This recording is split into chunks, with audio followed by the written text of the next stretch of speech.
సికింద్రాబాద్లోని doctor Narayana college of hotel management లో 100% job guarantee 966365 welcome to Suman TV. నేను మీ నాగరాజ్ బైర్శెట్టిని. సమాజంలో పోలీస్ అంటే అందరికీ ఒకటే గుర్తుకొస్తుంది, ఎప్పుడూ కటువుగా ఉంటారు. అయితే ఆ పోలీసుల్లో కూడా కొంతమంది పోలీసులు మంచి పోలీసులు ఉంటారు. అలాంటి వారిలో ఒకరే మన ఉమ్మడి చిత్తూరు జిల్లా మదనపల్లె 2 టౌన్ పోలీస్ స్టేషన్లో హెడ్ కానిస్టేబుల్గా పనిచేస్తున్న డీజీ రామూర్తి గారు.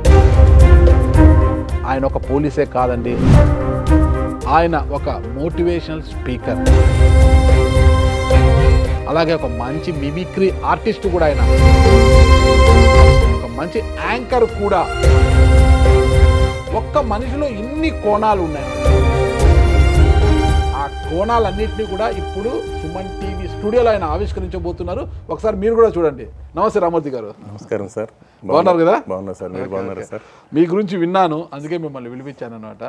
మామూలుగా ప్రభుత్వాలు ఏవొచ్చినా కూడా, కొత్త ప్రభుత్వం ఫ్రెండ్లీ పోలీసింగ్ అంటారంటే, ప్రజలతో పోలీస్ అనేవాళ్ళు ఫ్రెండ్లీగా ఉండాలి, బూతులు మాట్లాడకూడదు, స్టేషన్కి వచ్చినట్టు వాళ్ళకి ఇచ్చే గౌరవం ఇవ్వాలి, ఒక తప్పు చేసిన వాడైనా సరే కఠినంగా ఉండకూడదు, వాటిలో మార్పు తీసుకురావడానికి ప్రయత్నించాలి, పోలీసు చాలా ఫ్రెండ్లీగా ఉండాలి అనేది చెప్తుంటారంట. కానీ ఇప్పటికీ అంటే పోలీసు మారాడా లేదా అనేది మనం పక్కన పెడితే, ప్రజల్లో మాత్రము ఒక దృక్పథం అయితే ఉంది పోలీస్ మీద. పోలీస్ అంటే పోలీస్ స్టేషన్కి పోవడం అంటేనే అదేదో పెద్ద భయంకరమైన ప్రాంతంలోకి వెళ్ళినట్టుగా అనిపిస్తుంటుంది అనమాట. పోలీస్ పేరు చెప్తేనే ఉనికిపోతారు. ఎందుకు పిలిచారు పోలీసులు, స్టేషన్కి రామని పిలిచినా కూడా ఎందుకు పిలిచారు, పోతే ఏమంటారు, ఎలాంటి బూతులు వినాల్సి వస్తుంది అనే ఒక పరిస్థితి ఇప్పుడు ఉందన్నమాట. అలాంటి వారిలో కూడా అరుదుగా మీరు కనిపిస్తున్నారు. ధన్యవాదాలు సార్. Thank you. నా పేరు డీజీ రామమూర్తి. నాన్నగారి పేరండి? DM Govindarajula Naidu sir. అమ్మగారు? నారాయణమ్మ గారు. ఏ స్వగ్రామం ఏది? స్వగ్రామం వీకోట మండలం జవనపల్లి గ్రామం, కుప్పం దగ్గర. అవును సార్. పలంనేరు నియోజకవర్గం, చిత్తూరు జిల్లా సార్. ఓకే. కానీ కుప్పంలోని 25 సంవత్సరాలుగా అప్పుడు అక్కడ విధులు నిర్వర్తించాను. అమ్మ నాన్నకి ఎంతమంది సంతానము? మేము ముగ్గురం సార్. నేను ఒక అబ్బాయిని, 2 చెల్లెళ్ళు. వాళ్ళని పక్కన కర్ణాటక రాష్ట్రంలో ఇద్దరికంటే వివాహం చేయించాను. నాన్నగారు ఏం చేసేవారు? నాయన వ్యవసాయదారుడే సార్. వ్యవసాయదారుడు. అవును సార్. ఓకే. ఇప్పటికి నాన్న అమ్మ ఉన్నారా? లేదు సార్, నో మోర్. కాలం చేశారా సార్? ఓకే. మీరు ఎంతవరకు చదువుకున్నారు? నేను BA వరకు చదువుకున్నాను సార్. డిగ్రీ రెగ్యులర్గానే చదివారా? Regular sir. పలంనేరు. డిగ్రీ అయిపోయిన తర్వాత మీకు కానిస్టేబుల్ జాబ్ వచ్చిందా? లేదు సార్, మా డిగ్రీ మధ్యలో అంటే సెకండ్ ఇయర్లో ఉండగా నేను పోలీస్ సెలెక్ట్ అయ్యాను సార్. ఓకే. 1992లో సార్. మళ్ళీ ఎలా పూర్తి చేశారు డిగ్రీ? అంటే నేను ట్రైనింగ్ వెళ్ళిన తర్వాత మధ్యలో ట్రైనింగ్ కంప్లీట్ అయిన తర్వాత ఒక మధ్యలో సెలవు పెట్టి ఆ కోర్స్ కంప్లీట్ చేసి డిగ్రీ 2nd క్లాస్లో పాస్ అయ్యాను సార్. ప్రాథమిక విద్య ఎక్కడ? మా గ్రామమే సార్, జవన్పల్లి ప్రైమరీ స్కూల్ సార్. అక్కడ మాకు ఒక గొప్ప గురువు లేట్ BV శ్రీనివాసులు శెట్టి గారు. ఓకే. చాలా గొప్ప గురువు సార్. ఆయనకు ఆ జన్మాంతం మేము మరవలేము, అంత మంచి గురువు ఆయన. ఆ అభిప్రాయంతో నేను గురువు మీద కూడా చాలా పెద్దవాళ్ళ దగ్గర కొన్ని కవితలను చెప్పడం కూడా నేర్చుకున్నాను అనమాట. ఆ తర్వాత మేము హై స్కూల్ వీకోటకు daily by walk sir, per day 10 kilometres up and down నడిచి వెళ్ళేవాళ్ళం. మాకు వీకోట 5 కిలోమీటర్లు సార్. అవును సార్. 5 km పోవడం, 5 km రావడం. ఆ తర్వాత నాన్నగారు 8th ఉండగా ఒక సైకిల్ కొనిచ్చారు. ఇంకా సైకిల్లో తిరిగాం. వాస్తవానికి అయితే నేను 10th ఫెయిల్ అయ్యాను సార్. హిందీ మాకు అధ్యాపకులు లేకపోవడం. ఆ తర్వాత పాస్ అయ్యి పలంనేరులో ఇంటర్వ్యూ. అవును sir, Hindi subject sir, just 1 mark sir. అవును సార్. అంటే ఇప్పుడు మాకు స్టాఫ్ లేని పరిస్థితి సార్ అయింది. ప్రైమరీ సెక్షన్ నుంచి కూడా మనకు పల్లెటూరులో తెలియదేమో సార్, ఏం సౌకర్యాలు ఉండేది కాదు. ఆ తర్వాత పలంనేరులో గవర్నమెంట్ జూనియర్ కాలేజీలో HEC తీసుకున్నా. అవును సార్. అక్కడ ఆదినారాయణ గారని మా గురువు గారు మంచి హిస్టరీ లెక్చరర్ సార్. ఆయన వాయిస్ విన్నప్పుడంతా మనం కూడా మంచి టీచర్ అయితే బాగుంటుందిరా అనుకున్నాను. హిస్టరీ మీద అంతా? హిస్టరీ అంటే నేను ఆర్ట్ స్టూడెంట్స్ కదా సార్. ఆ తర్వాత డిగ్రీ జాయిన్ అయిన తర్వాత ధనంజయ్ శెట్టి గారని Telugu lecturer sir. Art student అంటే మళ్ళీ మీరు మారా 10th వరకు అన్ని సబ్జెక్ట్స్ చదివి ఉంటారా? అవును సార్. ఇంటర్లో HEC తీసుకోవడానికి హిస్టరీ, ఎకనామిక్స్ అంటే ఆర్ట్స్ అంటే ఇష్టం కదా సార్, సైన్స్ అంటే భయం. సైన్స్ అంటే భయం సార్. ఆర్ట్స్ అంటే ఇష్టం, ఏదైతే ఇష్టం అన్నట్లు మధ్యతరగతి కుటుంబం కదా సార్, అది చదివితే చాలనిపించే పరిస్థితి. సో ఇంటర్ అయిపోయింది. అప్పుడు కూడా మంచి మార్కులతో పాస్ అయ్యాను ఫస్ట్ క్లాస్లో. Next degree sir. BA జరిగిన వెంటనే పలంనేరులోనే అక్కడ SVCR degree college sir, Shri Varra Chennareddy degree కళాశాల అని ఒక ప్రభుత్వ డిగ్రీ కళాశాల సార్. ఆ కాలేజీలో నాకు అక్కడ లెక్చరర్స్ బాగా సపోర్ట్ చేశారు సార్. నేను వక్త కావడానికి కూడా ఒకే ఒక మూలం ఏమంటే, ఆ టైంలో అక్కడ ధనంజయ్ శెట్టి గారు తెలుగు అధ్యాపకులు. నాకు తెలుగు భాష అంటే చాలా ఇష్టం. అప్పుడు మా సార్ ఏమనేవాడంటే, ఒకరోజు ఇట్లే లెసన్ జరుగుతుంది. ఆయన ఎవరో ఒక అమ్మాయి అబ్బాయి ప్రేమ విషయం గొడవపడ్డారు.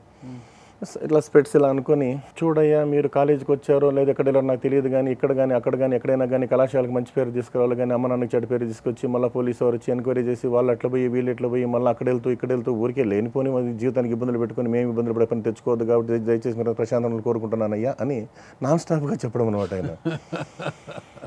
సరే ఇది ఓకే అని అప్పుడప్పుడు కొద్దిగా చిన్నగా మిమిక్రీ వాయిస్ బేస్ అక్కడి నుంచి స్టార్ట్ అయింది సార్. చిన్నగా వక్తృత్వ పోటీల్లో కూడా నేను జిల్లా స్థాయిలో అప్పుడు అవార్డులు గెలుచుకున్నాను సార్. రవిచంద్రన్ అప్పుడు కలెక్టర్ గారు ఉన్నారు, సార్ చేతుల మీద ఒక బ్రీఫ్ కేసు అందుకుంటే ఏదో ఒక గొప్ప విజయం ఉన్నట్టు చాలా సంతోషపడ్డాను సార్. ఇంకా అనంతపూర్ ట్రైనింగ్లో యథావిదే సార్. ఇప్పుడు మళ్ళీ మీరు ఫస్ట్ పోస్టింగ్ ఎప్పుడు?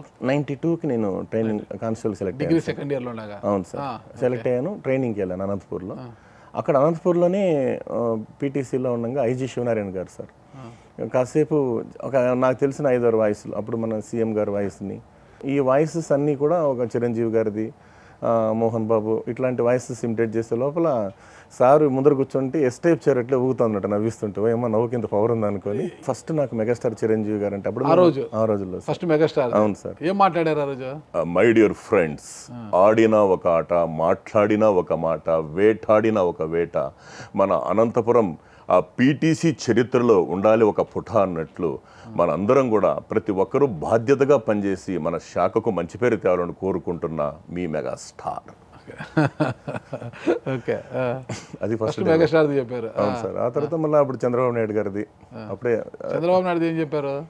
అందరికీ నా నమస్కారం, ఎదుగో తమ్ముళ్ళు మీరందరూ బాగా పనిచేయాలి, మన బాధ్యత కలిగిన పోలీసు శాఖలో బాల్యంలో శిక్షణ, యవ్వనంలో క్రమశిక్షణ, వృద్ధాప్యంలో మీకు రక్షణ. ప్రతి ఒక్కరూ కూడా ఫ్రెండ్లీ పోలీసింగ్గా ప్రజలకు దగ్గరవుతారని, ప్రజా సమస్యలు పరిష్కరిస్తారని మీ అందరికి కూడా పేరు పేరున నా ధన్యవాదాలు. ఉజ్వల భవిష్యత్తుతో మన రాష్ట్రానికి మంచి పేరు చేస్తారని కోరుకుంటున్నా. జై హింద్, జై జన్మభూమి. ఎన్టీ రామారావు గురించి ఏం చెప్పారు ఆ రోజు? ఏమంటివి తెలుగు వాడన్న, తెలుగు సంస్కృతి అన్న చెయ్యెత్తి ముఖ్య సంప్రదాయం మన భారతీయ సంప్రదాయం. అందులో తెలుగువాడు మన వెలుగువాడురా, ఎక్కడున్నా గర్వించదగ్గ నా గొప్ప జాతి నా తెలుగు జాతి బ్రదర్. తెలుగువారు ఎప్పుడూ కూడా ప్రపంచంలో ముందుండాలని కోరుకుంటున్న మీ నందమూరి తారక రామారావు. ధన్యవాదాలు. అరవై ట్రైనింగ్లో చెప్పారా ఇది? అప్పుడు సార్. ఇంత చక్కగా ఎలా అనుకరించారు? అసలు మీ మిమిక్రీ ఎలా అలవాటైంది? అంటే ఇది నేను ఎందుకో సాధన చేశారు. నాకు గురువు అంటే ఎవరు లేరు సార్ మిమిక్రీకి. సినిమాస్ చూడడం, ఫస్ట్ ఈ డైలాగులు ప్రాక్టీస్ చేయడం, తర్వాత దాంతో కూడా ఏమంటే బాధ్యతగా మాట్లాడేది నేర్చుకున్నాను సార్. మనం ఏదంటే అది ఫ్లోలో మాట్లాడడానికి లేదు కదా సార్. కొన్ని సినిమా డైలాగులు ఆ తర్వాత ఏమైందంటే సార్ దాన్ని ఎలాగో ఈ సబ్జెక్టు మనకు వంట పట్టింది, కానీ అప్పుడు సారు ఐజీ గారు బాగా అప్రిషియేట్ చేయడంతో ఇంకా మనం ఆటోమేటిక్గా స్టేజ్ ప్రోగ్రామ్స్కి, అంటే ఈ జాతరలు జరిగేటప్పుడు చిన్న గొడవలు జరుగుతాయి అనుకోండి సార్, ఇంకా ఆఫీసర్లు చెప్తారు స్టేజ్ మీదకి కాసేపు కంట్రోల్ చేయి రామూర్తి అంటే, కొంచెం ఏదో సామెత ఉంది కదా సార్, ఉబ్బిస్తే పొంగనోళ్ళు లేదు, డబ్బిస్తే లొంగనోళ్ళు లేడని. కాసేపు అట్లా కొంచెం ఎంకరేజ్మెంట్ ఆ వాయిసెస్ తీసుకుంటే అప్పుడు క్రేజ్ ఎక్కువ కదా సార్, సినిమా స్టార్స్ అంటే క్రేజ్ ఎక్కువ. ఆ వాయిస్లో చెప్పే లోపల ప్రజలు కూడా ఏమంటే అమ్మ పిండ్రప్ అనమాట. కొంచెం రాళ్ళబుదూరు అనే గ్రామంలో వినాయక చవితి ఉత్సవాల్లో ఆర్కెస్ట్రాలో మిమిక్రీ చేశాను. అప్పుడు గిరిధర్ ఎస్ఐ గారు బాగా సపోర్ట్ చేశారు. అది కాలక్రమేణా కుప్పం ప్రాంతంలో జాతర జరగని లేదు, ముఖ్యమంత్రి గారు వచ్చే సమయంలో కొంత ఆలస్యం అయితే కాసేపు రెండు మంచి అంటే నాకు కొన్ని చిన్న కథలు కానీ నేర్చుకున్నాను సార్. ఆ జోక్స్ కథలు అంటే ఎదుటి మనిషిలో, ఎందుకంటే సార్ ఇప్పుడున్నటువంటి పరిస్థితుల్లో నవ్వే కరువైపోతుంది సార్. దానికని నేను కొంతమంది పెద్దవాళ్ళ దగ్గర కొన్ని బుక్స్ రెఫర్ చేసినవన్నీ కూడా పెట్టుకొని ఆ సమయ సందర్భాన్ని బట్టి స్పాంటేనియస్గా చెప్పడం నేర్చుకున్నాను సార్. మాకు 2 కథలు చెప్పండి ఈ సందర్భంగా. ఒక చిన్న ఎగ్జాంపుల్ సార్, ఇప్పుడు ప్రజెంట్ సిచ్యువేషన్లో యూత్ సార్ టార్గెట్ నాకు, ఎందుకంటే విద్యార్థులే నా బలం. అంటే నేను ప్రస్తుత సమాజంలో ఏమైందంటే సార్, ఉమ్మడి కుటుంబాలు ఎప్పుడైతే స్ప్రెడ్ అయిపోయినాయో ఆటోమేటిక్గా సమస్యలు కూడా పెరిగిపోయినాయి సార్. అది మనం ఏం అనలేని పరిస్థితి. అది ఎవరి బతుకులు వాళ్ళవి. ప్రతి ఒక్కరూ ఇద్దరు భార్యాభర్త కష్టపడితే తప్ప 4 ఏళ్ళ నోట్లోకి పోయినటువంటి పరిస్థితి ఏర్పడింది సార్ ఈ రోజుల్లో. కొంతమందికి ఆస్తిపాస్తులు ఉంటాయి, కానీ ఏమీ లేని వాళ్ళు ఏం చేస్తారు, ఇద్దరు ఉద్యోగ ధర్మాలు నిర్వర్తించాల్సిందే కదా సార్. అదొకటి. మానవ సంబంధాలన్నీ కూడా మనీ సంబంధాలుగా మారిపోవడం. ఈ క్రమంలో సరే మన వల్ల అయింది, సొసైటీకి కొద్దిగా గొప్ప కొన్ని మంచి విషయాలు చెప్దామని ఒక ఆలోచనతో ఏదైనా ఒక స్కూల్ క్యాంపస్లోకి వెళ్తాను సార్. స్కూల్ కానీ కాలేజ్ కానీ వెళ్ళినప్పుడు అక్కడ స్టూడెంట్స్కి మాట చెప్తాను, చూడన్న మీ పేరెంట్స్ మిమ్మల్ని ఇక్కడికి పంపించేది ఎందుకు, చదువుకోవడానికి. కానీ మధ్యలో జీవితంలో ఒకటి గుర్తుపెట్టుకోవాలి, అవసరం, సౌకర్యం, వినోదం, విలాసం సార్. ఎకనామిక్స్ సబ్జెక్ట్ ప్రకారం అవసరం, సౌకర్యం, వినోదం, విలాసం. ఇప్పుడు మీరేం చేస్తున్నారు, మన అవసరాన్ని, సౌకర్యాన్ని పక్కన పెట్టి వినోదం, విలాసానికి ప్రాముఖ్యత ఇస్తే రేపు జీవితంలో మనం ఎక్కడ సెటిల్ అవుతాం చెప్పండి. ఇప్పుడు మీ అమ్మ నాన్నలు ఎంతో మిమ్మల్ని కష్టపడి పెంచుంటారు. సో మీ లైఫ్లో వాళ్ళకేం మీరేం ఇవ్వక్కర్లే, వాళ్ళకేం మీరు పెట్టక్కర్లే. వాస్తవం చెప్తున్నా, మీ కాళ్ళపైన మీరు నిలబడడానికి అనే క్రమంలో ఒక చిన్న మోరల్ స్టోరీ సార్. మన లైఫ్లో సరైన డెసిషన్ తీసుకోలేదనుకోండి, ఎలా జరుగుతుంది? ఇప్పుడు మీ క్లాస్లో 100 మంది స్టూడెంట్స్ ఉంటారు.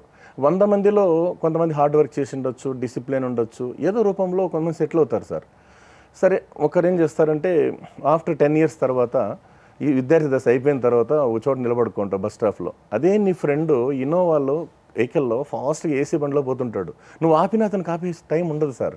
అప్పుడు అనిపిస్తుంది, నేను ఆ దశలో కొంచెం కష్టపడి ఉంటే నేను ఎంత టోన్ అయింటానబ్బా అని చెప్పి అతను ఎన్ని బకెట్లు కన్నీరు కార్చినా కూడా అది సాధ్యం కాదు సార్. అందుకే సరైన సమయంలో సరైన డెసిషన్ తీసుకుంటే జీవితంలో సుఖంగా బతకచ్చు, లేదా జీవితాంతం బాధపడచ్చు. సరైన ఇప్పుడు విద్యార్థి దశలో కష్టపడలేదు అనుకోండి సార్, కష్టపడకుండా క్రమశిక్షణ లేకపోతే జీవితాంతం ఆ బాధ ఎలా ఉంటుందంటే, ఒక చిన్న మోరల్ స్టోరీ సార్. ఒక బ్రిటిష్ సోల్జర్, ఒక పాకిస్తాన్ సోల్జర్, ఇండియన్ సోల్జర్, వీళ్ళు ముగ్గురు బెస్ట్ ఫ్రెండ్స్ సార్. రోమ్ కంట్రీలో టూరిస్ట్లా కలుసుకుంటారు. ఆ దేశంలో డ్రింక్ చేసినా, గ్యామ్లింగ్ ఆడినా తప్పు సార్. వీళ్ళు తెలియకుండా చేస్తారు తప్పు. వీళ్ళని అక్కడ సోల్జర్స్ అరెస్ట్ చేస్తారు. చేసిన తర్వాత, మిస్టర్, మీరు చేయరని తప్పు చేశారు, ఇక్కడ 1 నెల రోజులు జైలుకు పోతారా, 40 కొరడా దెబ్బలు తింటారా అన్నారు. 666 కొరడా దెబ్బలు సార్. వీళ్ళు ఏమన్నారు, వద్దు సార్, మేము సోల్జర్స్ కదా, మేము కొరడాతో కొట్టించుకుంటాంలే అన్నారు. జైలుకు పోతే అవమానం అని. 666 కొరడా దెబ్బలు అంటే అది మొత్తం మొదటి కొరడా సార్, రెండో కొరడా కాదు, ఫస్ట్ కొరడా ఉంది కదా సార్. అది అంటే పిల్లల్ని అట్రాక్ట్ చేయడం కోసం చెప్తుంటాం సార్. సరే, అయితే నా కొరడాతో కొట్టించుకుంటామన్నారు. అయితే మీకు గుడ్ న్యూస్, మా రాజుగారి 4వ పెళ్ళాం బర్త్డే ఇవాళ, కాబట్టి 50% డిస్కౌంట్ ఇస్తామని చెప్పారు సార్. సరే, అయితే ఒకటి, మీ వెనకాల ఏమన్నా కట్టుకోండి కావాలంటున్నారు. వెంటనే బ్రిటిష్ ఆయన ఏమన్నాడు, ఐ వాంట్ వన్ పిల్లో అన్నాడు. వెనకాల దిండు కట్టేసి కొట్టండి అన్నారు. 10 ఏట్లు కొట్టారు సార్. దిండు పీసులు అయిపోయింది. 10 ఏట్లకి వెనకాల ఒళ్ళు ఊడమైపోయింది అతనికి. ఇది చూశాడు ఎవరు, పాకిస్తాన్ ఆయన, నాకు 2 దిండ్లు కట్టండి అన్నాడు.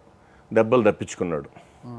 చూసావన్న తెలివితేటలు, దేకరే హమారా తెలివి అన్నాడు పాకిస్తాన్ సోల్జర్.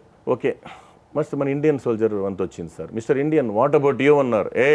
నేను భారతీయుణ్ణి, డిస్కౌంట్ తీసుకోవడం నా ఇంటా వంట లేదు. నువ్వు 40 కొట్టు, గట్టిగా కొట్టు, నా వెనకాల ఈ పాకిస్తాన్ వాడిని కట్టేసి కొట్టు అన్నాడు సార్. అంటే మనం ఎప్పుడైతే రైట్ టైంలో రైట్ డెసిషన్ తీసుకోకపోవడం వల్ల జరిగేటటువంటి ఒక పరిణామం సార్ ఇది. అలాగే మోటివేషన్ క్రమంలో ఒక చిన్న ఎగ్జాంపుల్ చెప్తాను సార్. ప్రతి ఒక్కరికి ఒంట్లో భయం అనేది కూడా ఉండాలా, బతకడానికి బాధ్యత ఉండాలి సార్. దీనికి కూడా ఒక చిన్న మోరల్ స్టోరీ ఏమంటే, ఒక ప్రైవేట్ స్కూల్లో టీచర్ ఉంటాడు సార్. ఆయన 90 వచ్చినా 95 వచ్చినా కొడతాడు. కానీ 5-10 మార్కులు వస్తే ఏమన్నాడు ఆయన, నా బుజ్జికొండను అట్లనే ఉండరా అంటాడు ఆయన. ఈయనంటే అందరికీ హడల్ సార్. సరే, ఇంట్లోకి పోయి పేరెంట్స్ చెప్తారు, ప్రైవేట్ స్కూల్ కదా సార్, యాజమాన్యం పిలిపించారు, మీరు కొట్టద్దండి, నా ఇష్టం, నేను కొడతా అన్నాడు. అయితే నువ్వు ఆగిపో అన్నారు. అయితే నా శాలరీ నాకు సెటిల్ చేసేయండి అన్నాడు. వెంటనే వీళ్ళు ఏం చేశారంటే, ఈయన ఈ 10,000 రూపాయలు డబ్బు ఇచ్చారు సార్. తీసుకొని ఈ నోరుండే మనుషులకు పాఠాలు చెప్పేదానికన్నా పశువులకో పక్షులకో పాఠాలు చెప్పొచ్చు కదా అని ఆయన ఏం చేస్తాడంటే, 1000 కోళ్ళు కొన్నాడు, కోళ్ళ ఫారం పెట్టాడు, కోడి భాష నేర్చుకున్నాడు. అవి సరిగ్గా గుడ్లు పెట్టలేదు సార్. ఓ రోజు మోటివేషన్ క్లాస్ పెట్టాడు. చూడు కోళ్ళలా నా క్లాస్ వస్తూ ఉంది, మీరు రోజుకి 3 పెట్టాలి, ఉదయం ఒకటి, మధ్యాహ్నం ఒకటి, సాయంత్రం ఒకటి. మీకు మంచి మినరల్ వాటర్ ఇస్తా, ఏ వాటర్ బ్రాండెడ్ వాటరే ఇస్తాను, మీకు మంచి ఫీడ్ ఇస్తాను అన్నాడు. అందులో అతి కోడి ఒకటి పైకి లేసింది. పెట్టకపోతే ఏం చేస్తావు, మస్తాన్ చికెన్ సెంటర్లో గొంతులు గోపిచ్చేస్తా అన్నాడు ఆయన. మిగతా కోళ్ళని ప్రాణభయంతో దాన్ని కొట్టే, నువ్వు గమనుడు, నువ్వు సారీ సార్, ఏమనుకోవద్దండి, ఆయన ఏం పట్టించుకోవద్దండి, మీరు చెప్పినట్లే చేస్తాం సార్ అని భయంతో చెప్పేవన్నీ కూడా. మరుసటి దినం వచ్చి చెక్ చేశాడు సార్ ఆయన. చేస్తే 1000 కోళ్లలో 999 కోళ్ళు 3 పెట్టాయి సార్. కానీ ఒకటి మాత్రం 2 పెట్టిందంట. ఈయన కమాన్ ఫాలో అవుతున్నాడు. ఇది ప్రాణభయంతో ఉనికిపోయింది సార్, గడగడాన్ని ఉనికిపోయి ఆయన అన్నాడు, ఏమే కోడిముండా, నీకు బుద్ధి ఉందా, అంతలా మోటివేట్ చేశాను, అన్నీ పెట్టా, ఏమైంది నీకు అన్నాడు. ఎక్స్క్యూజ్ మీ సార్, మీరు చెప్పిన ఆ మాత్రం మోటివేషన్ కన్నా నేను 2 పెట్టాను సార్, అసలు విషయం నేను పెట్టకాదు పుంజు సార్ అనిందంట సార్. ఇది అంటే మోటివేషన్కి పుంజులు కూడా గుడ్డు పెడతాయి అన్నారు పాతకాలంలో. అంటే చిన్న చిన్న మోరల్ స్టోరీస్ గతంలో ఈ నాన్నమ్మలు కానీ తాతయ్యలు చెప్పేటోళ్ళు సార్. ఇప్పుడు అదేమైందంటే తెలుసు కదా సార్, ఆధునిక క్రమంలో అన్నీ కనుమరుగైపోవడం వల్ల మనోధైర్యం చెప్పేవాళ్ళు తగ్గిపోయినారు సార్. ఆ క్రమంలో నేను సరే మనకు భగవంతుడు ఇచ్చిన ఒక చిన్న మిమిక్రీ విద్య ఉంది, తర్వాత కొంచెం మనకు సంతృప్తి ఉంటుంది, నేను ఉపాధ్యాయుడు కాలేకపోయినా కోరిక అలాగే మిగిలిపోతుంది కదా అని డ్యూటీ చేస్తూ ఒక అరగంట టైం దొరికినా ఒక స్కూల్కి పోవడం అలవాటు చేసుకున్నాను సార్. అప్పుడు అదృష్టం కొద్దీ నాకు నెల్లూరుకి చెందినటువంటి డాక్టర్ కరిమద్దెల నరసింహారెడ్డి గారు మా గురువు గారు సార్, మహానుభావుడు, మంచి సంస్కృతంలో లెక్చరర్ ఆయన ఒకసారి కుప్పంలో ఎల్ఐసి మీటింగ్కి వచ్చినప్పుడు సారు స్పీచ్ ఇస్తే నేను మిమిక్రీ చేశాను. అప్పుడు సార్ దగ్గర Hindi universal prayer, English universal prayers రెండు కూడా నేర్చుకున్నాను సార్. ఇది ఆ హిందీ యూనివర్సల్ ప్రేయర్ కూడా ఆ రచయిత పేరు నాకు తెలియదు సార్, మా సార్ ఇస్తే తీసుకున్నాను నేను. అది ఎలా ఉంటుందంటే సార్, బిడ్డలకు క్లాసులో అటెండ్ అవ్వంగానే ఒక్కటే చెప్తాను సార్ స్పాంటేనియస్గా. నేను చెప్తున్నాను, నాన్న ప్రపంచంలో అందరూ భూమి మీదనే జన్మించి ఉన్నత స్థాయికి వెళ్ళిన మహానుభావులు వీళ్ళు, మీరు శ్రద్ధగా వినండి. If you think positively, sound becomes music, moment becomes dance, smile becomes laughter, mind becomes meditation and life becomes celebration అని చెప్తూ వినడం. First sit properly, please listen with great concentration అని చెప్పి, హే భగవాన్ ముझे दे दीजिए, लक्ष्मीदेवी की हाथ, सरस्वती माँ के साथ, दुर्गा माता जी के आशीर्वाद, गणेश का निवास, चाणक्य का नीति, चंद्रगुप्त का शक्ति, मीराबाई की भक्ति, बुद्ध भगवान का बुद्धि, नोबल प्राइज का सिद्धि, महावीर कर्ण का धान, आल्बर्ट आइंस्टीन का मेधा, महात्मा गांधी का अहिंसा, देवेंद्र का पावर, इंडिया का परंपरा, इंदिरा गांधी जी की करेज, अटल बिहारी वाजपेयी का मर्यादा, अब्दुल कलाम का वकाबलरी, इंदिरा नूरी की सैलरी, मनमोहन सिंह की शायरी, निजाम नवाब का संपत्ति, माइक्रोसॉफ्ट का शेयर, अमेरिकन डायमंड्स का डेयर, जमशेदजी टाटा का सेंसस, धीरूभाई अंबानी का लाइसेंसेस, आदित्य बिरला का बंगला, बिलाई मेहदी का बांग्रा, रजनीकांत का स्टाइल, रामामूर्ति का स्माइल, अमिताभ बच्चन का पर्सनालिटी, रतन टाटा का पॉपुलरिटी, मोक्षगुंड विश्वेश्वरैया का ड्यूटी, मदर तेरेसा की ब्यूटी, वर्ल्ड टूर का टिकट, सचिन तेंदुलकर का विकेट, धोनी का धुलाई, अमूल का मलाई, मर्लिन मैनर का क्रैप, माइकल एंजेलो की क्राफ्ट, जोक्स का फॉरवर्ड, एडमिनिस्ट्रेटर्स का पासवर्ड, मेर्सिडीज बेंज का कार, नक्षत्र डायमंड का हार, नरेंद्र मोदी का सरकार, सारी दुनिया में आवर इंडियन स्टूडेंट्स का प्यार. అలాగే ఇంగ్లీష్ యూనివర్సల్ ప్రేయర్ చెప్తా, తర్వాత హిందీ యూనివర్సల్ ప్రేయర్ అండి ఇది. అవును సార్. ఇలా కొంచెం వాళ్ళకు ఉత్సాహాన్ని నింపిన తర్వాత సార్ ఒక చిన్న చిన్న అని చెప్పాను కదా సార్, వాళ్ళ ఇంట్రెస్టింగ్ స్టోరీస్ చెప్తే బిడ్డలు బాగా వింటారు సార్. ప్రేమగా మాట్లాడాలి, కొంచెం మనం నాన్న ఇట్లా ఉంటుంది ఇట్లా ఉంటుంది అంటే బాగా వింటారు సార్ వాళ్ళు. విన్న తర్వాత నాకు నా బెస్ట్ ఫ్రెండ్ సార్ కుప్పంలో టీచర్ శ్రీనివాసన్ గారు, బిరదన్నపల్లిలో పనిచేస్తారు ఆయన. నేటివ్ వాళ్ళది కేరళ, వాళ్ళ నాన్నగారు సెంట్రల్ గవర్నమెంట్ ఎంప్లాయ్ కాబట్టి ఆయన నాకు అదృష్టంగా దొరికిన మంచి ప్రాణమిత్రుడు.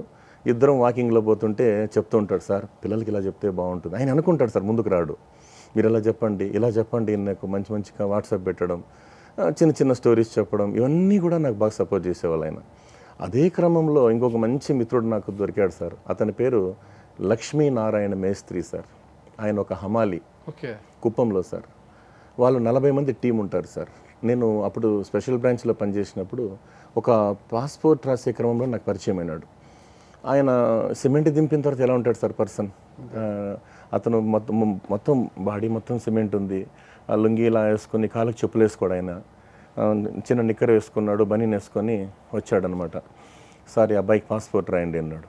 ఇక్కడ లేదు కదండి, అప్పుడు ప్రజెంట్ అడ్రస్ పర్మనెంట్ అడ్రస్ రెండు పెట్టాలా, అక్కడ ఏమైనా చేసింటే నాకు ఇబ్బంది కదా నా వృత్తికి అంటే, ఏమనుకోవద్దని సార్, అతను తండ్రి లేని బిడ్డ సార్, సహాయం చేయండి, మా పక్కింటి అబ్బాయి నాకు తెలుసు కదా అని చెప్పి అన్నాడు.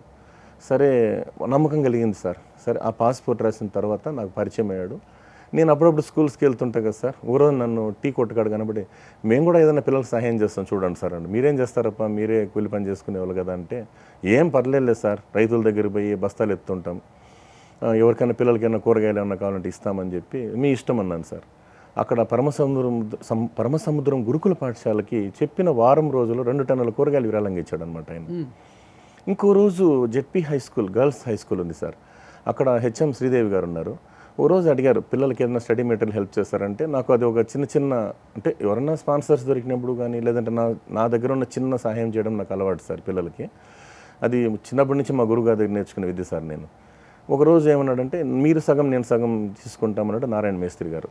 సరే ఒకరోజు ఏమన్నాడంటే, ఫోన్ చేశాడు, మీకు వచ్చేదే తక్కువ జీతం కదా సార్, మీరు ఆడబరిస్తారులే, నేను మెటీరియల్ రెడీ చేశాను, ఎందుకంటే మేము 40 మంది కూలీలు దాచుకున్న సొమ్ము కొద్దిగా ఉంది సార్ వెల్ఫేర్ కోసమని, దాంతో నేను 15,000 రూపాయలు పక్కన తీశానని చెప్పి 150 sets study material Kuppam girls high స్కూల్లో ఇచ్చిన తర్వాత ఆ పిల్లలతో ఒక మాట అన్నాడు సార్, చూడండమ్మా నేను కూలీ, నా బిడ్డ కూలీనే, దయచేసి ఏమనుకోవద్దండి, వానికి ఏదో విద్య అవ్వలేదు, కానీ మీరు బాగా చదువుకోండమ్మా, నాకు కూడా కూతురుంది, అమ్మాయి కూడా ఏదో 10th వరకు చదువుకోండి, మీరు బాగా చదువుకోండి, ఎవరైనా పేదరికంతో ఉండి మేము ఫీజు ఆ రోజుల్లో సార్ ఇది జరిగి 15 years అయింది, ఫీజులు కట్టే స్తోమత లేకపోతే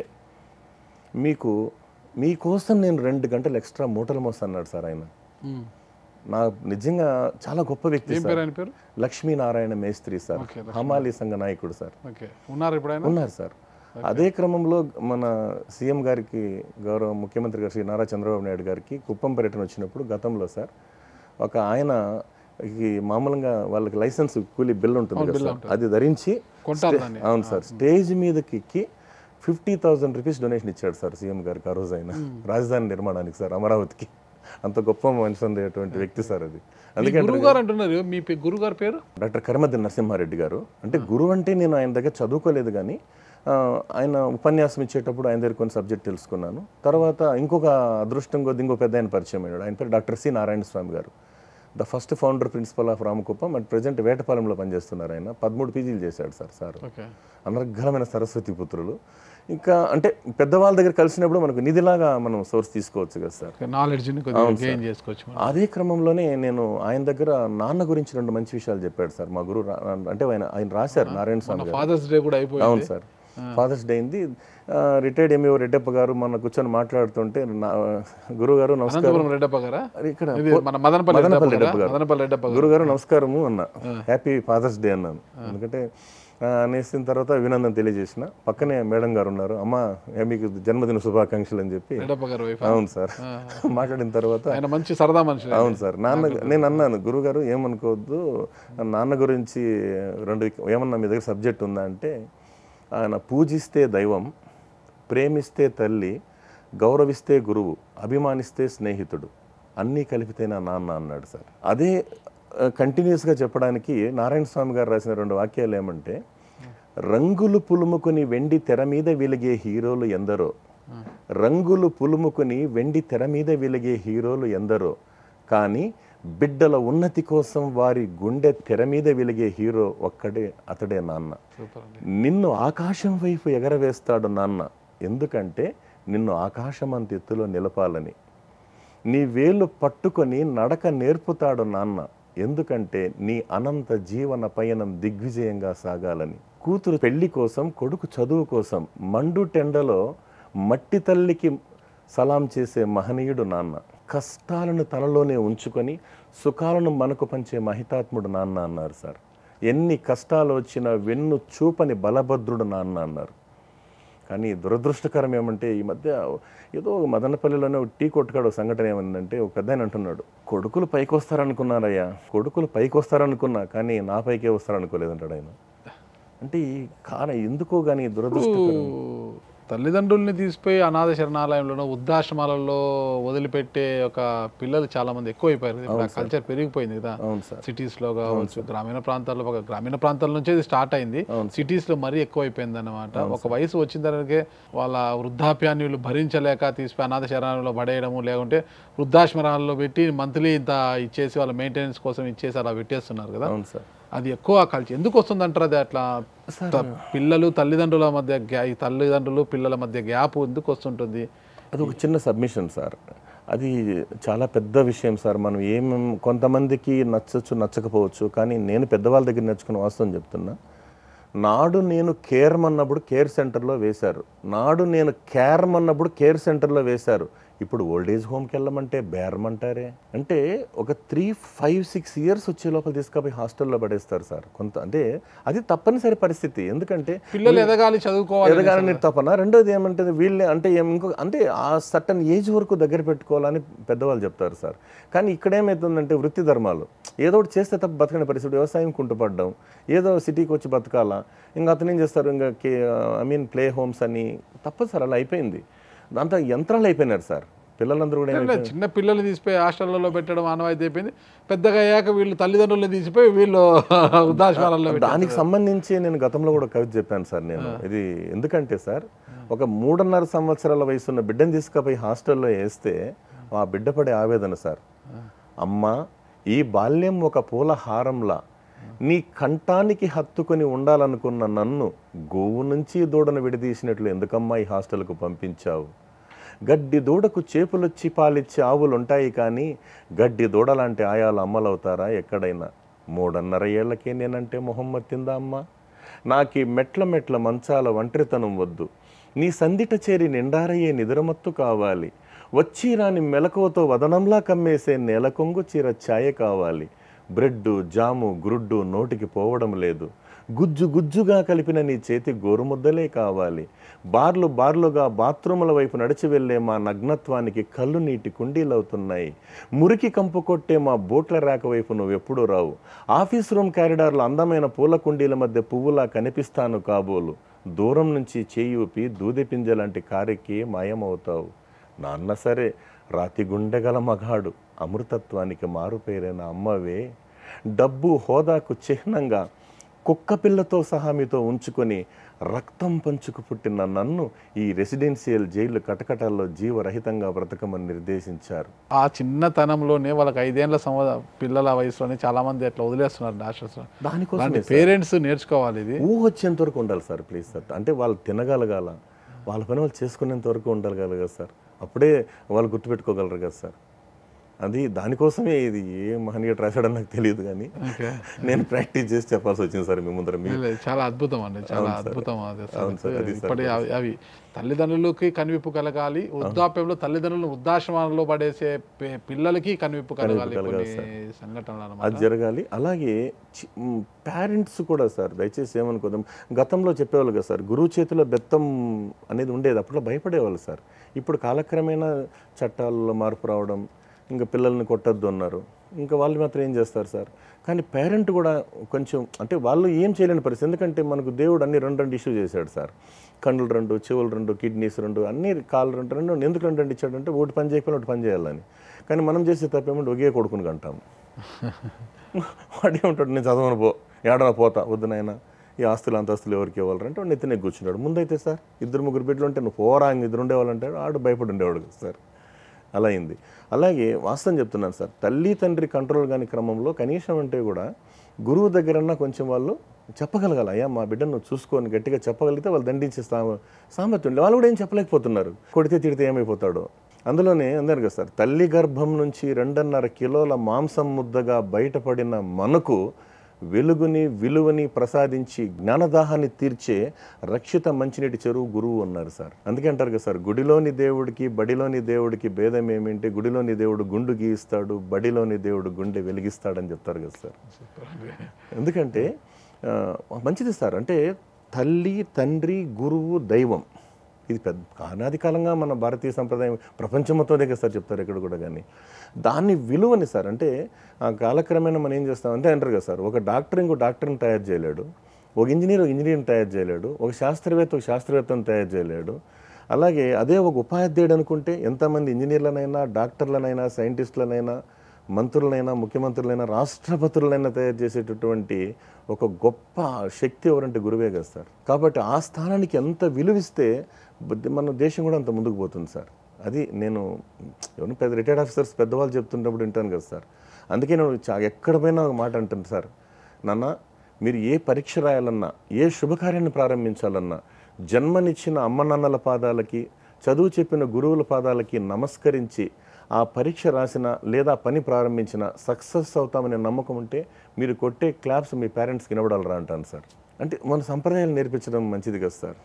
ఎందుకంటే మన దేశం చాలా గొప్ప దేశం కదా సార్. అందుకే పెద్దవాళ్ళు అన్నారు కదా, నా దేశం పావన గంగ, నా దేశం కర్ణాంతరంగ, నా దేశం భగవద్గీత, నా దేశం అగ్నిపునీత సీత, సమరానికి నా దేశం మండు అగ్నిగుండం, సహనానికి నా దేశం నిండు అమృత భాండం, నా దేశంలో పుట్టిన శిశువైన ఉక్కు పిండం, అదే నా భారతదేశ స్వరూపం అంటాం సార్.